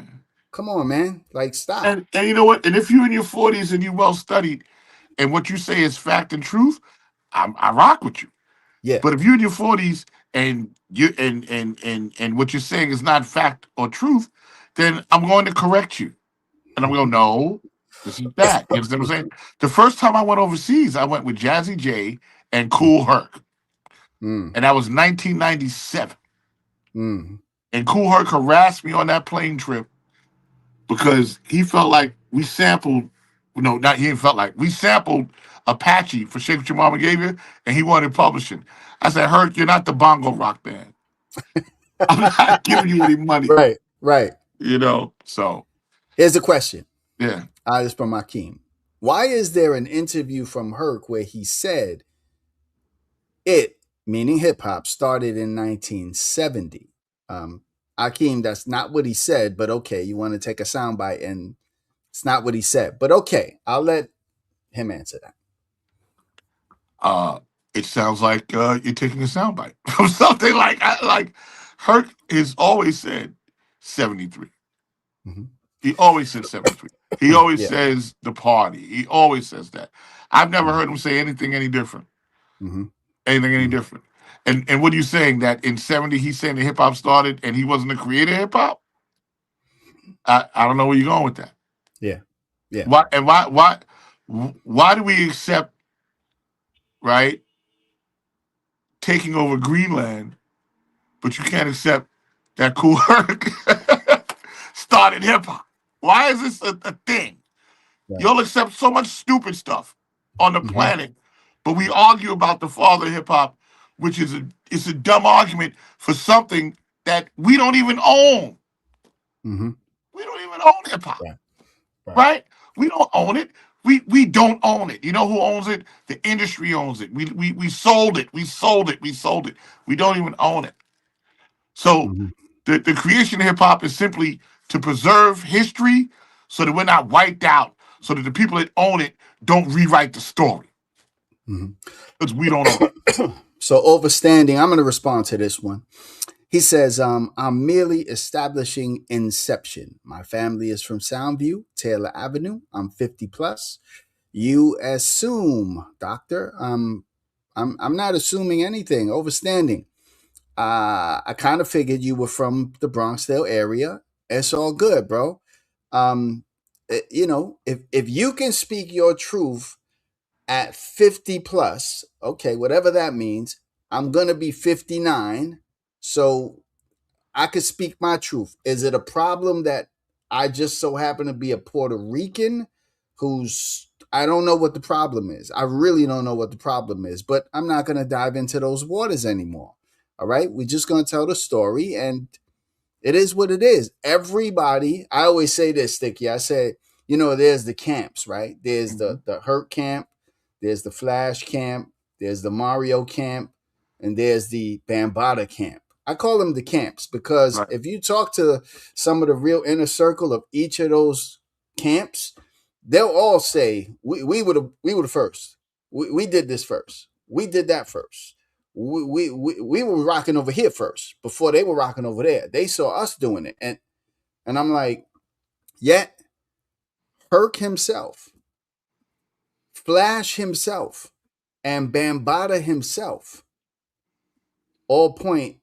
Well, Herc obviously says I'm the father. Flash says Herc's the father. Bam says Herc's the father. It's the people in the camps who are arguing this. Right. And they got to understand that as far as their argument is concerned, they are correct because that's their inception. That's what they Mm, saw. But that's not what your leader saw. You right, understand? If right. if I wasn't well studied, I'd be like, Bambaataa created hip hop. You know why? Because Bambaataa created hip hop for me, right? Because And, that's the and first. that's a beautiful thing because everybody's inception point, like we'll say, were you there from day one? We'll ask somebody like, Sharak or Raheem and they'll all say we there from day one, but their day one might be 77. Right, Somebody else's day one right, is 75. and that's kind of where you got to define that question.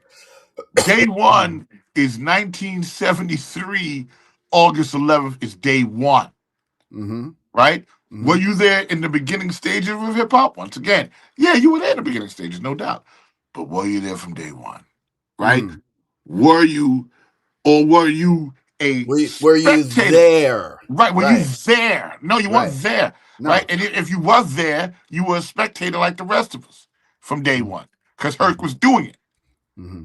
right? Mm-hmm. So no, you're not there from day one. That's ridiculous. But Mm-hmm. were you there in the beginning times of hip hop? Yeah, absolutely. I was there. But You was see, there. and You know. that's an interesting conversation that I'm going to actually do a live on this because I've spoken to two people and I've heard one person in numerous interviews who were at the 73 party on August 11th. One of Uh, those people is Coke Rock. yeah. I've heard him in numerous interviews describe that party. I've talked to Dancing Doug Colon, who was one of Herc's dancers. He was at that part. Coke says, yeah, Doug was there, that party. I've Uh-huh. spoken to Trixie. And I asked Doug, I said, Doug, because I personally don't believe that was the first hip hop party. But Right. I asked Doug, I said, you were there. What was hip hop about that? He said, nothing. I said, wait, That's right. what were y'all doing? He said, nothing. It was a party. It was for his sister. It was, were you breaking? No. Was he extending break beat? I'm asking Doug this. Was he Right. extending breaks? He said, no, he doesn't do that yet. I said, when does he do that? The Hevalo. Hmm. When is that? 1975. I said, okay, cool. I hear Coke Rock. Coke Rock says, the 73 party, he says, no. It was He a said, party.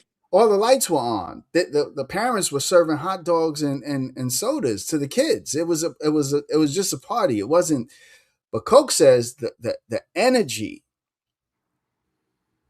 of this thing that he would describe as hip hop was at the Hevelo in 75. This is where Herc introduces the Herculoid sound system. This Uh-huh. is where he introduces the Go merry-go-round. round. This is where he calls the dancers B-boys. And this is where Coke says, and this is where I took on my name, Coke LaRock. It was at the Hevelo. And I'm like, okay, but then I saw another interview with Coke recently, and they asked him, tell us about that 73 party. Were there B-boys there? And he says, yeah, Trixie was there. And I spoke to Trixie too. And Trixie said, nah, that 73 party wasn't nothing like that. It's Right, right. really when we get to like the Executive Playhouse and the You Hevelo. start to move. Right. That's where it starts to get that energy. But And I so think Coke, what's interesting is I think uh-huh, you need to ask Bam and you need to ask Flash, when were they first exposed to Herc? yeah, What that's year were they exposed to Herc? right. Right? And now I'm not saying I want to be clear because I don't want Coke to see this and be like, I'm not saying when he says yeah there will be boys there for me because again you take the evidence and you gotta kind of what's really being said here. Right. Said yeah there were b boys there. Trixie was there. Uh-huh. That's not really what's being asked. Were they breaking? I know Trixie was there. I know Doug was Right. there. Right. But were you breaking? Were they breaking? Right. The question from two of them were no, that doesn't happen until. So when we constantly say things like, this is how I put it, and I could be wrong. I would love to ask Hurt this, but this is how I put it. I think the conception, the conceiving of the baby is 73. Right. I think the birth, the pushing out of the baby is more like 75. Right. Right. When the Right. baby, nothing is, Comes nothing together. is created. It starts to come together. Right. The baby starts to talk around 76, 77. Mm-hmm. And then the baby is given a name, hip Right. hop, in the early 80s. Mm-hmm. Right? And so this thing, it happens, but the inceptor is one person. I Correct. believe that with my heart, and that is Kool Herc. Right. That's it. That's that. You know? Hip hop, the term hip hop was before the 80s though. It was So was that was the Bam, term because Bam says he coins it, and everybody else says Bam coins it in 82. He calls it, he brings the culture together. He well, calls it okay. hip hop culture. Right. Yeah. That's what Bam does, but the actual term is like it's debatable, right? Mm, You got Cowboy and you got Love Buck Starsky, right?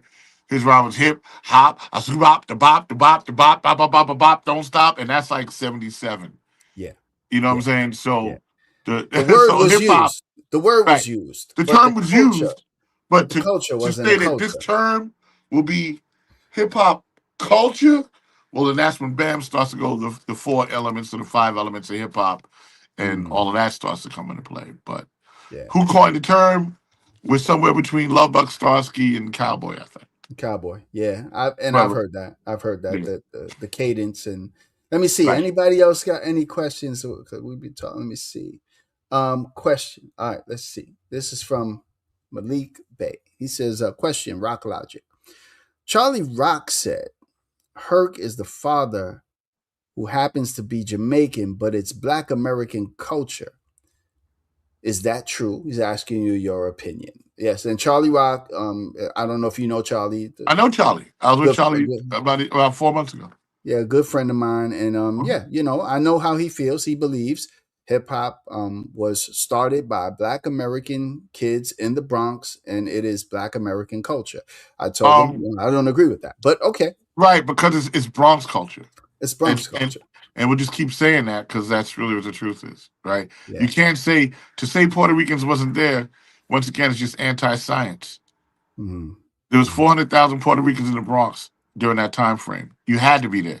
But here's the so they're not Maybe not where denying. Charlie was going, but where I was Yeah, going, there was Puerto Ricans. You know what I'm saying? but they're Like, not denying that we were there. That what they're saying is you were there, but you were watching us for a long time, watching us do what we were doing, and then you got involved and you started doing it in the late 70s. No, I'm no, no, like, not at all. Not at that's all. No, no, absolutely no, not no, true. no, not true at all. Not true at all. That's not true at all. Not true at all.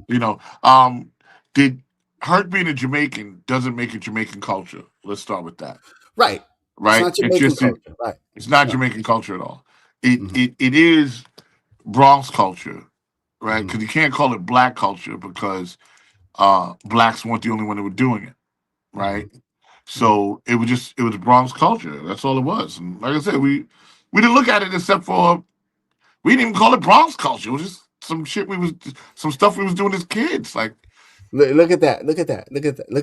Look at the comment. He says, what? overstanding. He says, BX culture is a cop out answer. No, Not it's not. all. It's a fact. All Listen, right, go ahead. not all 400,000 plus were effing with hip hop. Well, listen, I'm going to let him answer that, but I'm going to answer you too. I can definitely tell you that not all African Americans were messing with hip hop Hip hop. either. Exactly. Come on, man. Let's be square. Like it's not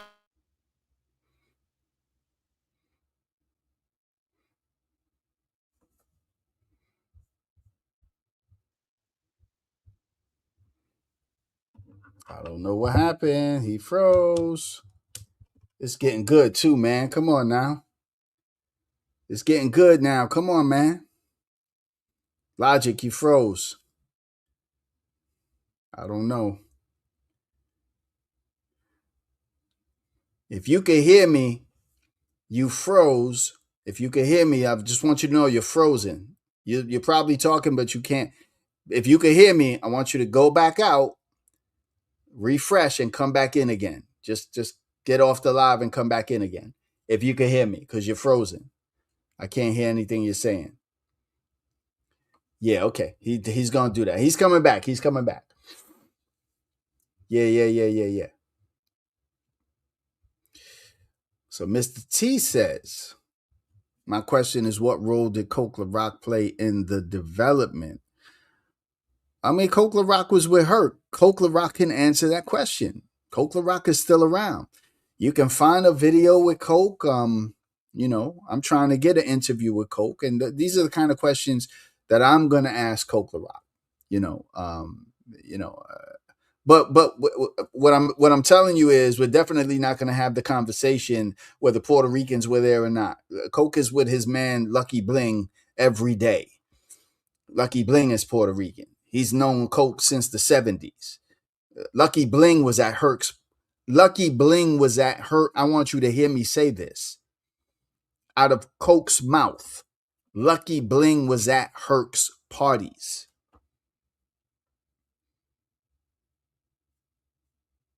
The early parties. Lucky Bling knows Coke from back then. And Coke said Lucky would pull up. So come on, man. Like we gotta stop. We gotta stop. Akeem, you could laugh. I'm telling you what Coke said, but it's okay.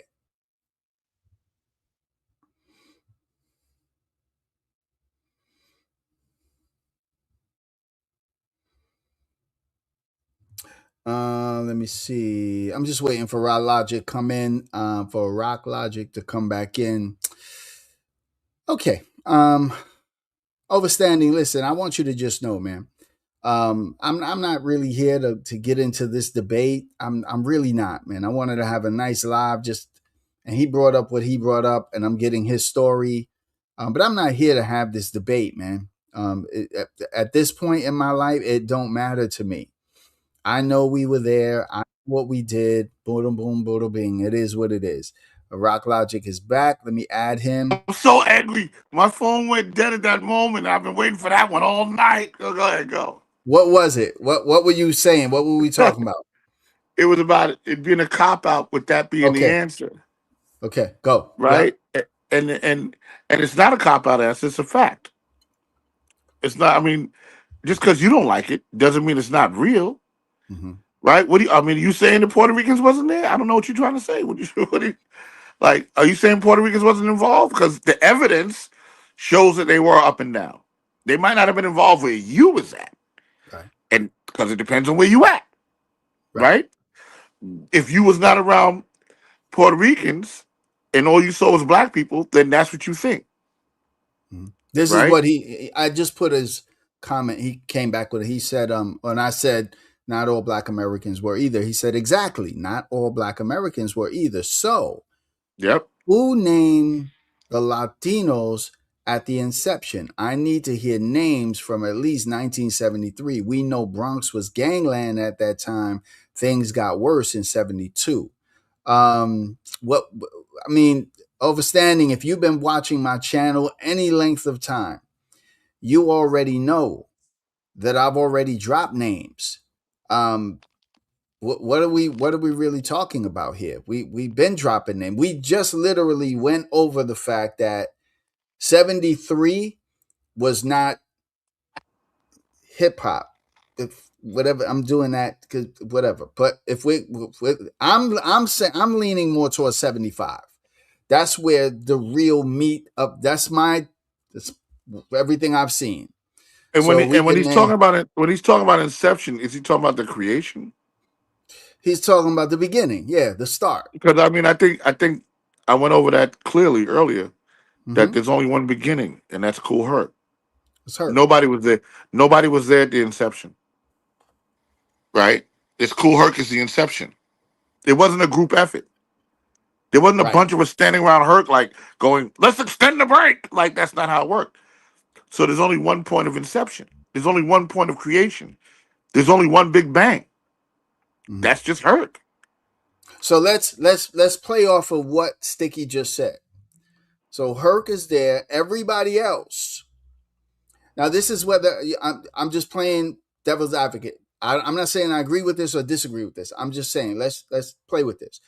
If everybody else, black and Latino, were contributors after the fact of Herc, that could have been the next day, whenever that was.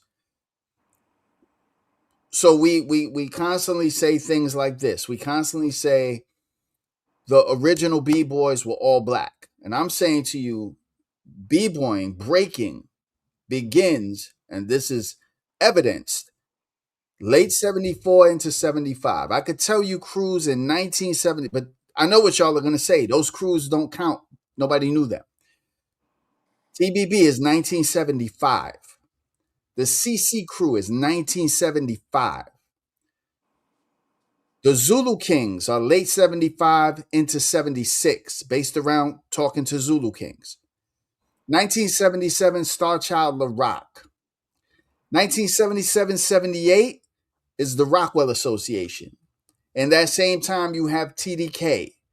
You, bro, there's Hispanic b-boy crews all through those early years of breaking. So if that's what you're talking about, I mean, you want to know names. Okay, I mean, Tex Hollywood. He's Puerto Rican. He was there. And I mean for you to deny that, right? This is what people have to understand. You'd have to be omnipresent, and Right. you're not omnipresent, right? So you're not at every jam in every part of the Bronx, right? If Mm, you base it on population of that particular part of the Bronx, then this is what you're going to see. But people take this thing and they go, okay, yeah, you know what? When I was in Soundview, when I was in Bronx River, I saw mm-hmm, mostly black people at the jams. mm-hmm, Facts, just based on the population, right? But when I swung to the other side of town, that's when I started seeing Puerto Ricans. mm. When I was on 180th and Tremont and all that stuff. So, and I like that you have these conversations, Derek, Yeah. because you your conversations allow it to be a omnipresent thing because you're getting input from everybody that was there Right. to say, this is what I saw. This is what I saw. This is what I saw, right? Right. And and people in your chat, they gotta accept that. Mm-hmm, That everybody has a different interpretation and experience in mm-hmm, this culture, mm-hmm, right? mm-hmm, One doesn't negate the other. It's just when someone says some foolishness, you gotta go, all right, come on, man, like you bugging. But mm-hmm. um, other than that, his experience might be he only saw black people. That Mm-hmm. might be his experience, but it doesn't make it a fact. Yeah. It's just that's your experience. That's Let all it me is. let me respond to this one, and maybe you could chime in too. Mr. T says, Zambu did an interview with Wreaking Havoc, and he said, excuse me, he said 74 Zulu started. Okay. So let's again, coming from Charlie Rock, who got it directly from Bambaataa. The organization, there is no Zulu. It's first called the organization. That Correct. does not begin. I'm talking to you, Mr. T. That does not begin until after the death of Ronald Bethel. That is Solski. That he died in 1975. That's when the organization is started. I know that Bam says 73, but what Bam is talking about, according to what he told Charlie, was this is when I got the idea. But it doesn't happen. The organization forms in 75. The Zulu Kings are formed based around Charlie's conversation with Bambaataa, late 75 and into 76. I can only tell you what people who were there can tell you. Now, if I interview Bambaataa again, that is one of the questions I'm going to ask him. Can I speak to this real quick? Please do. Please do. We being a Zulu, we've celebrated the Zulu Nation being 73. Mm-hmm. The creation of the Zulu Nation from 73. This past year is when we celebrated 50 years of the Zulu Nation, Mm-hmm. right? No, was it in 70 we did it for 73. So Yeah, we've so, already celebrated 50 I'm sorry. years. We've always celebrated at 73, Mm-hmm. Mm-hmm. right? Being the beginning of the Zulu Nation. The organization, all that was also what the crazy thing is the organization, and I get what Charlie and them are talking about. Mm-hmm. We've celebrated the Universal Zulu Nation from 73, Mm-hmm. but I remember the organization being around in 74, 75 at my school. Mm. I do remember hearing about that. But once again, I'm 8. You know what I'm saying? I'm 9. Could have been late to the party. Yeah. And again, I'm getting this information directly from Charlie, who said I asked Bam this at length. And Charlie showed me the newspaper clipping. He showed me, so that would be a Bambaataa question, just like Absolutely. a Cool Herc. That these questions don't ask others about. Ask Herc. Hey, did hip hop? Did you do this in 1970? Right. Yes or no? And And that's when and I think a great question to ask him is when did you start DJing? mm, What year did you start DJing? Because the year he started DJing mm-hmm, is when he's developing something. I'm not mm-hmm, saying he's developing hip hop. He's developing something. right. And then he sees something in 73, 74, 75, and goes, I got something here. But when did Herc start DJing? Like, what year was that? Yeah, I'm not sure. It would seem like when I hear Cindy talk about it, she asks Herc to do her party because he was already Ready a DJ. DJ. But Exactly. it was just it, A it party. was it was just a rinky dink turntable that he played records on. He Right. didn't have his system at that point. Right. Based around what they're saying. I can. And I gotta go with that because that was Yeah. common practice. Here's a Right? question. Yeah. Rock Logic. Since when we separate Black American culture? We never did that as a people. Why start now? And by you saying Bronx culture, you just separated Black people because we come as one. Okay. Well, I mean to say it's black culture is separating the other cultures that contributed to it. Hmm. Right? Hmm. You know what I'm saying? To say it's black culture, I'm separating the other cultures that were in the Bronx, particularly the Puerto Ricans, that were part of the culture from the beginning, Hmm. Hmm. right? So I don't think that it's a fair statement to say that hip hop is black culture unto itself. Right. right? It's urban culture, yes. It's a couple of things, but to say that it's just black culture, is not a fair statement. Because then here's where we get into the Fat Joe stuff. Here's where we get that Puerto Ricans have to defend it.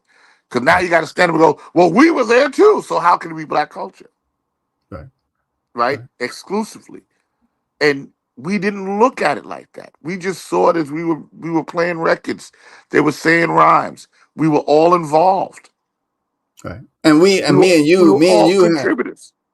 Yeah, have had this conversation. When we talk about you know black, who's not. We've had this conversation. I don't know if people know this, but the Puerto Rican people have African DNA. We celebrate that. The Indian DNA. We celebrate that. Spanish DNA. We're not Spanish. We speak Spanish.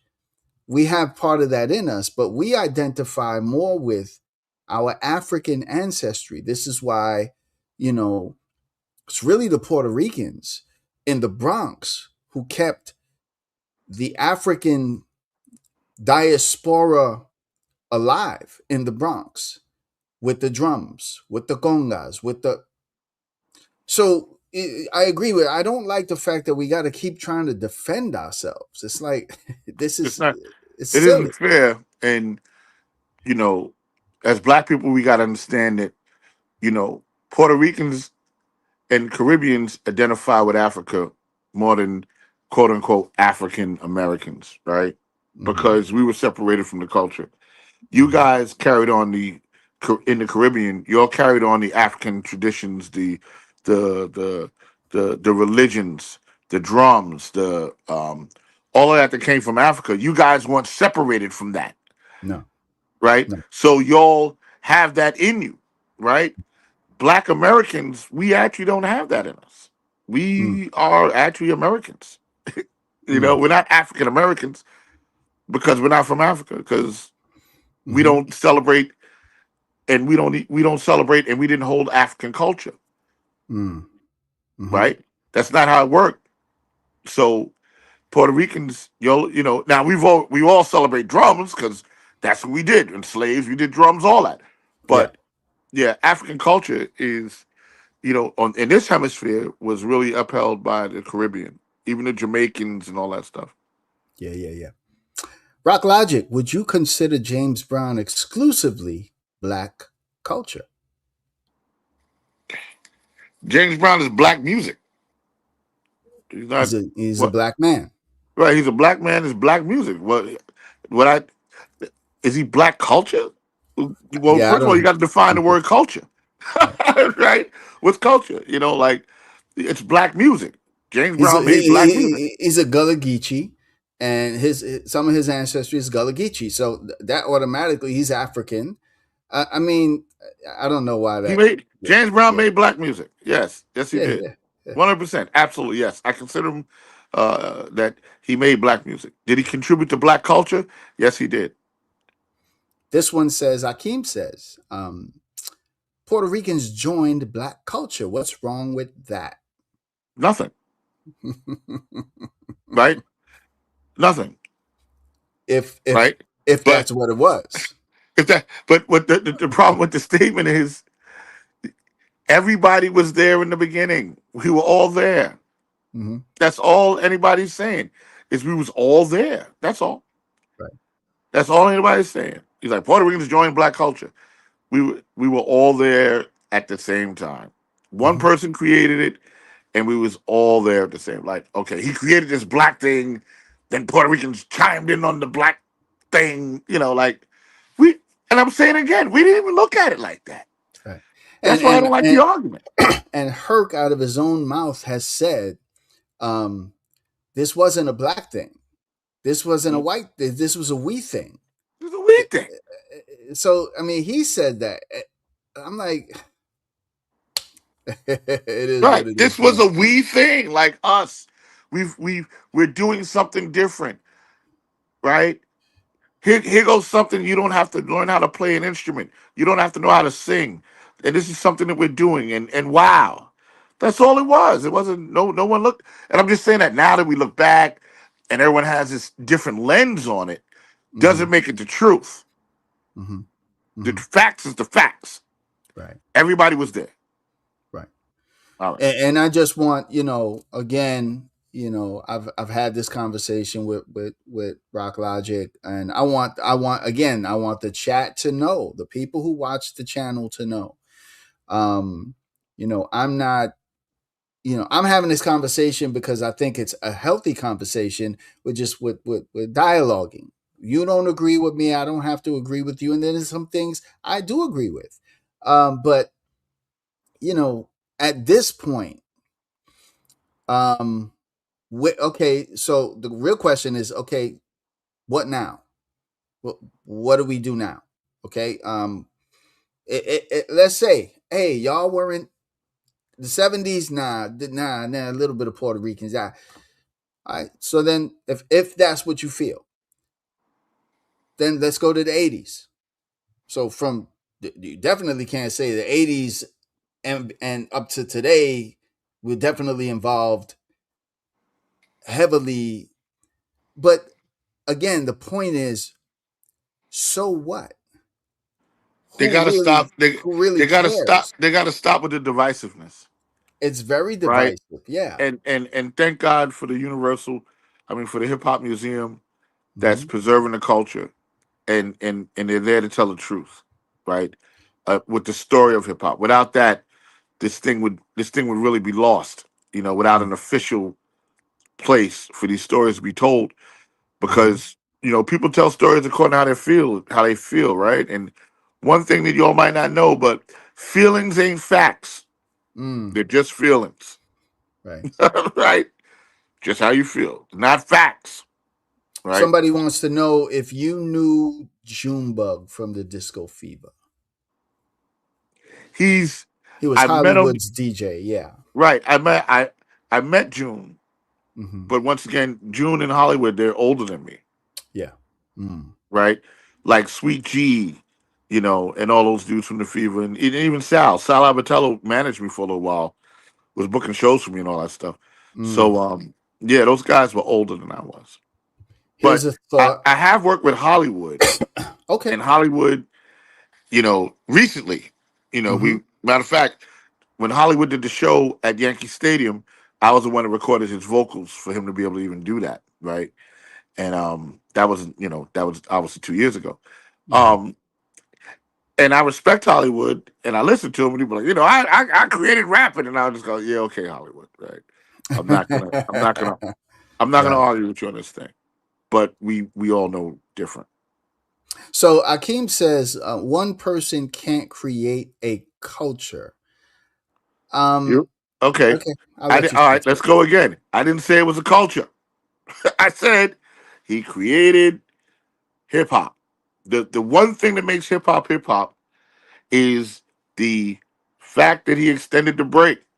The culture was created by the people, right? it. The culture, the hip hop music, we innovated together. We innovated that, right? The culture of hip hop, what you're talking about, is an entirely different thing. It's not the same thing, right? The culture of hip hop, we were all involved in hip hop. We did graffiti and we danced. And yes, we all contributed to the culture of hip hop. Yes, we did do that. But Hmm. we did not all create hip hop. Hmm. We innovated hip hop. We made hip hop better. Hmm. We made hip hop new. Hmm. We reinvented hip hop a million times. The second that TNT started rapping in Spanish, this was an innovation in hip hop. He did not create hip hop. Hmm. Hmm. It was an innovation. I mean, why are we talking about culture? I'm like, that's not even what I'm saying. Right. And the other fact that I like to say is that, we say culture as if this is a culture like, Southern culture or Right, Latin culture. This is a subculture from the streets. right, It's not that kind of a culture. I mean, right. Bam called it that, but this is different cultures coming together To create this thing. to create this one thing. Uh-huh. I mean, it's that simple. I don't, let And me then see. this thing, not only was it music, then it became fashion, you know, it became musical engineering, it became management, it became record companies, it became so many different things Mm-hmm. from from its inception, Mm-hmm. right? I Mm-hmm. mean, think about the fashion. Nobody would care about Adidas if it wasn't for Run DMC, Mm-hmm. Mm-hmm. right? Wearing sneakers as an adult is a uniquely hip hop thing. Right.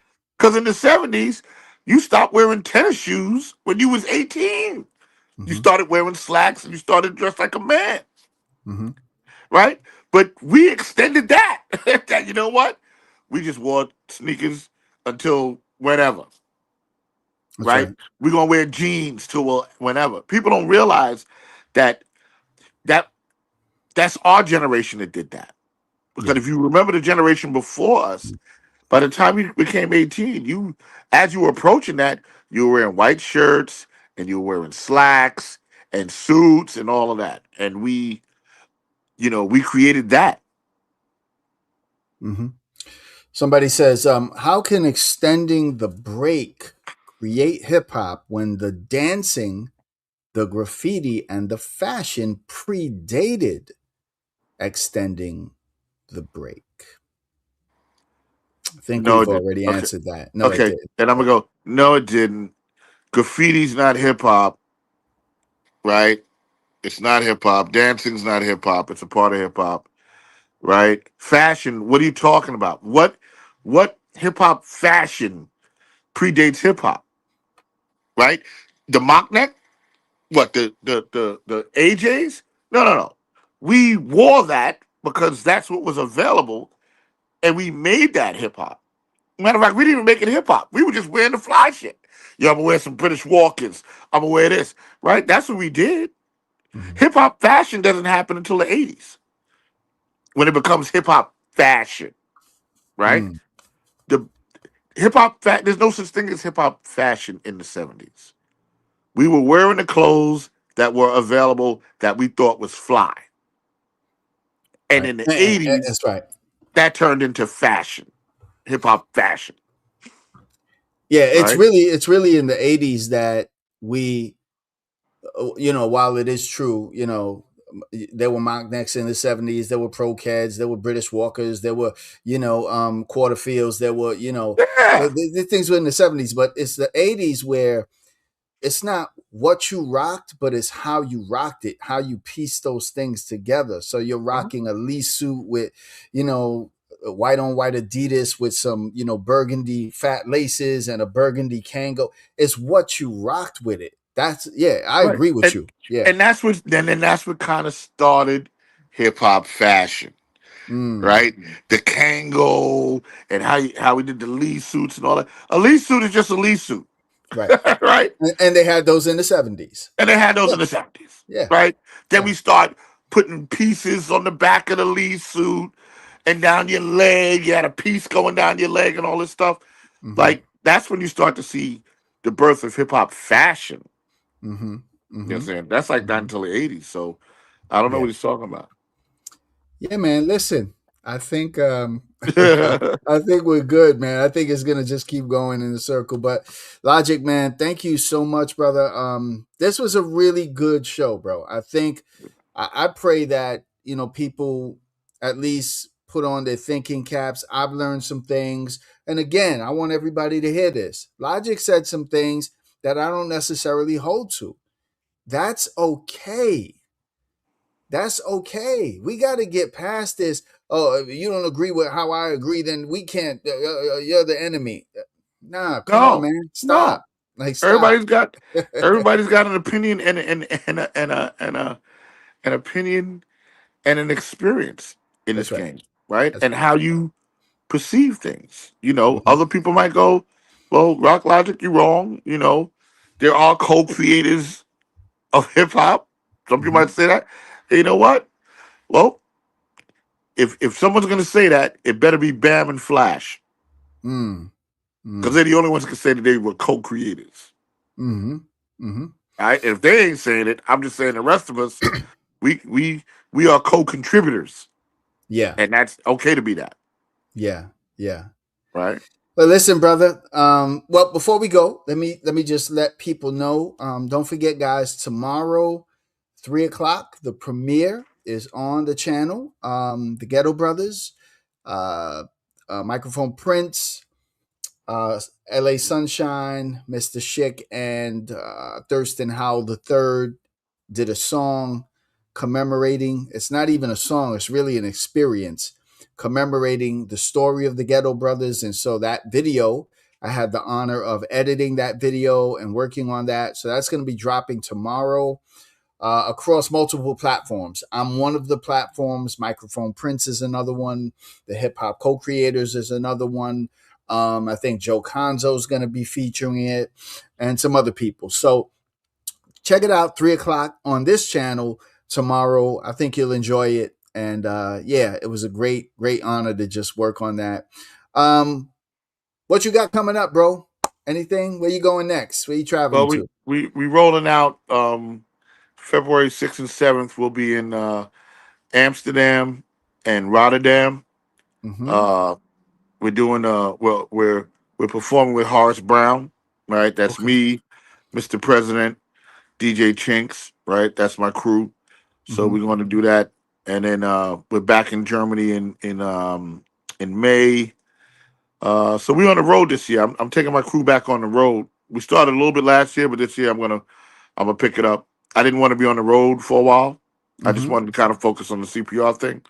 Mm-hmm. But that's rolling. Everything's good. So now we're gonna pick up. We're gonna go back on the road again. And y'all can see me at. I know it says Rock Logic. Don't go to my Facebook page, Rock Logic. They got me off of that. But you can go to MC Sticky, Yeah.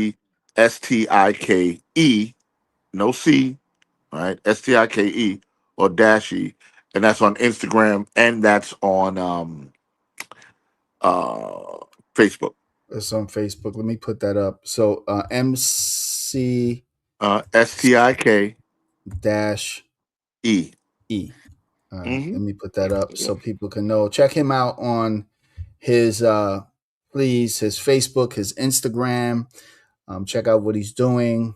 And so yeah, um, great conversation, brother. Much Yeah. love. And let's stay connected, let's stay in touch. Absolutely. Listen, man, thank you. And Yes, sir. I've been a big fan since I, saw you on YouTube one night when my TV was on, and then one of your documentaries came up, and I was like, I got to meet this guy. So Oh thank you. man. Wow. I did. Okay. I 'Cause think you that's told me actually how that. it happened. Yeah. Yeah. Okay. That's Okay. actually how it happened. I swooped my TV on, and one of your documentaries came on, and I was like, "What is this?" And I watched it for the rest, until I went back to sleep. I saw the whole thing, and Mm. I think Randy, me and Randy, we always go out on Facebook, Mm-hmm. and we had a conversation, and he told me that he knew you, Mm-hmm. and then that's kind of how it all really came together. But I was made Yeah. aware of you because your YouTube video popped up on my TV. That's what's up, man. That's what's up. I pray more people see it and get exposed to the content. Yeah. Yep. Yeah. So you keep going, brother. You're doing All you're right, doing good. man. You're doing good work. All right, my brother. All Grace and right. peace, bro. We'll talk soon. I bet. All right. One. Come on. So yeah, y'all, listen. We're gonna get up out of here. Tomorrow, 3 o'clock. And to answer that question, no. Um, that we're not saying that about the Ghetto Brothers. We're just honoring the story of um, you know, the death of Black Benji and how the importance of peace, the importance of wanting peace, and how this particular group decided, listen, we got to put an end to this nonsense. We got to put an end to this infighting, and we got to have peace. It didn't mean it destroyed all the gangs, and no, but there was that time. All right, anyway, so check out the video tomorrow. Grace and peace, y'all. Much love. Like, share, and subscribe. And let me just say this, man. If at all possible, if you can, please consider donating. If you have a PayPal, the PayPal is at Dr. excuse me, at Dr. Derrick Colon. If you have a Cash App, $ Dr. Derrick Colon, and in YouTube, go to the super thanks. You're going to look for the three dots next to the share button on the video, and then you will hit the three dots and it'll bring you to the thanks. Anything is much appreciated as we continue to try to make things better here on the channel. Shout out to everybody that was in the chat. Grace and peace. Much love.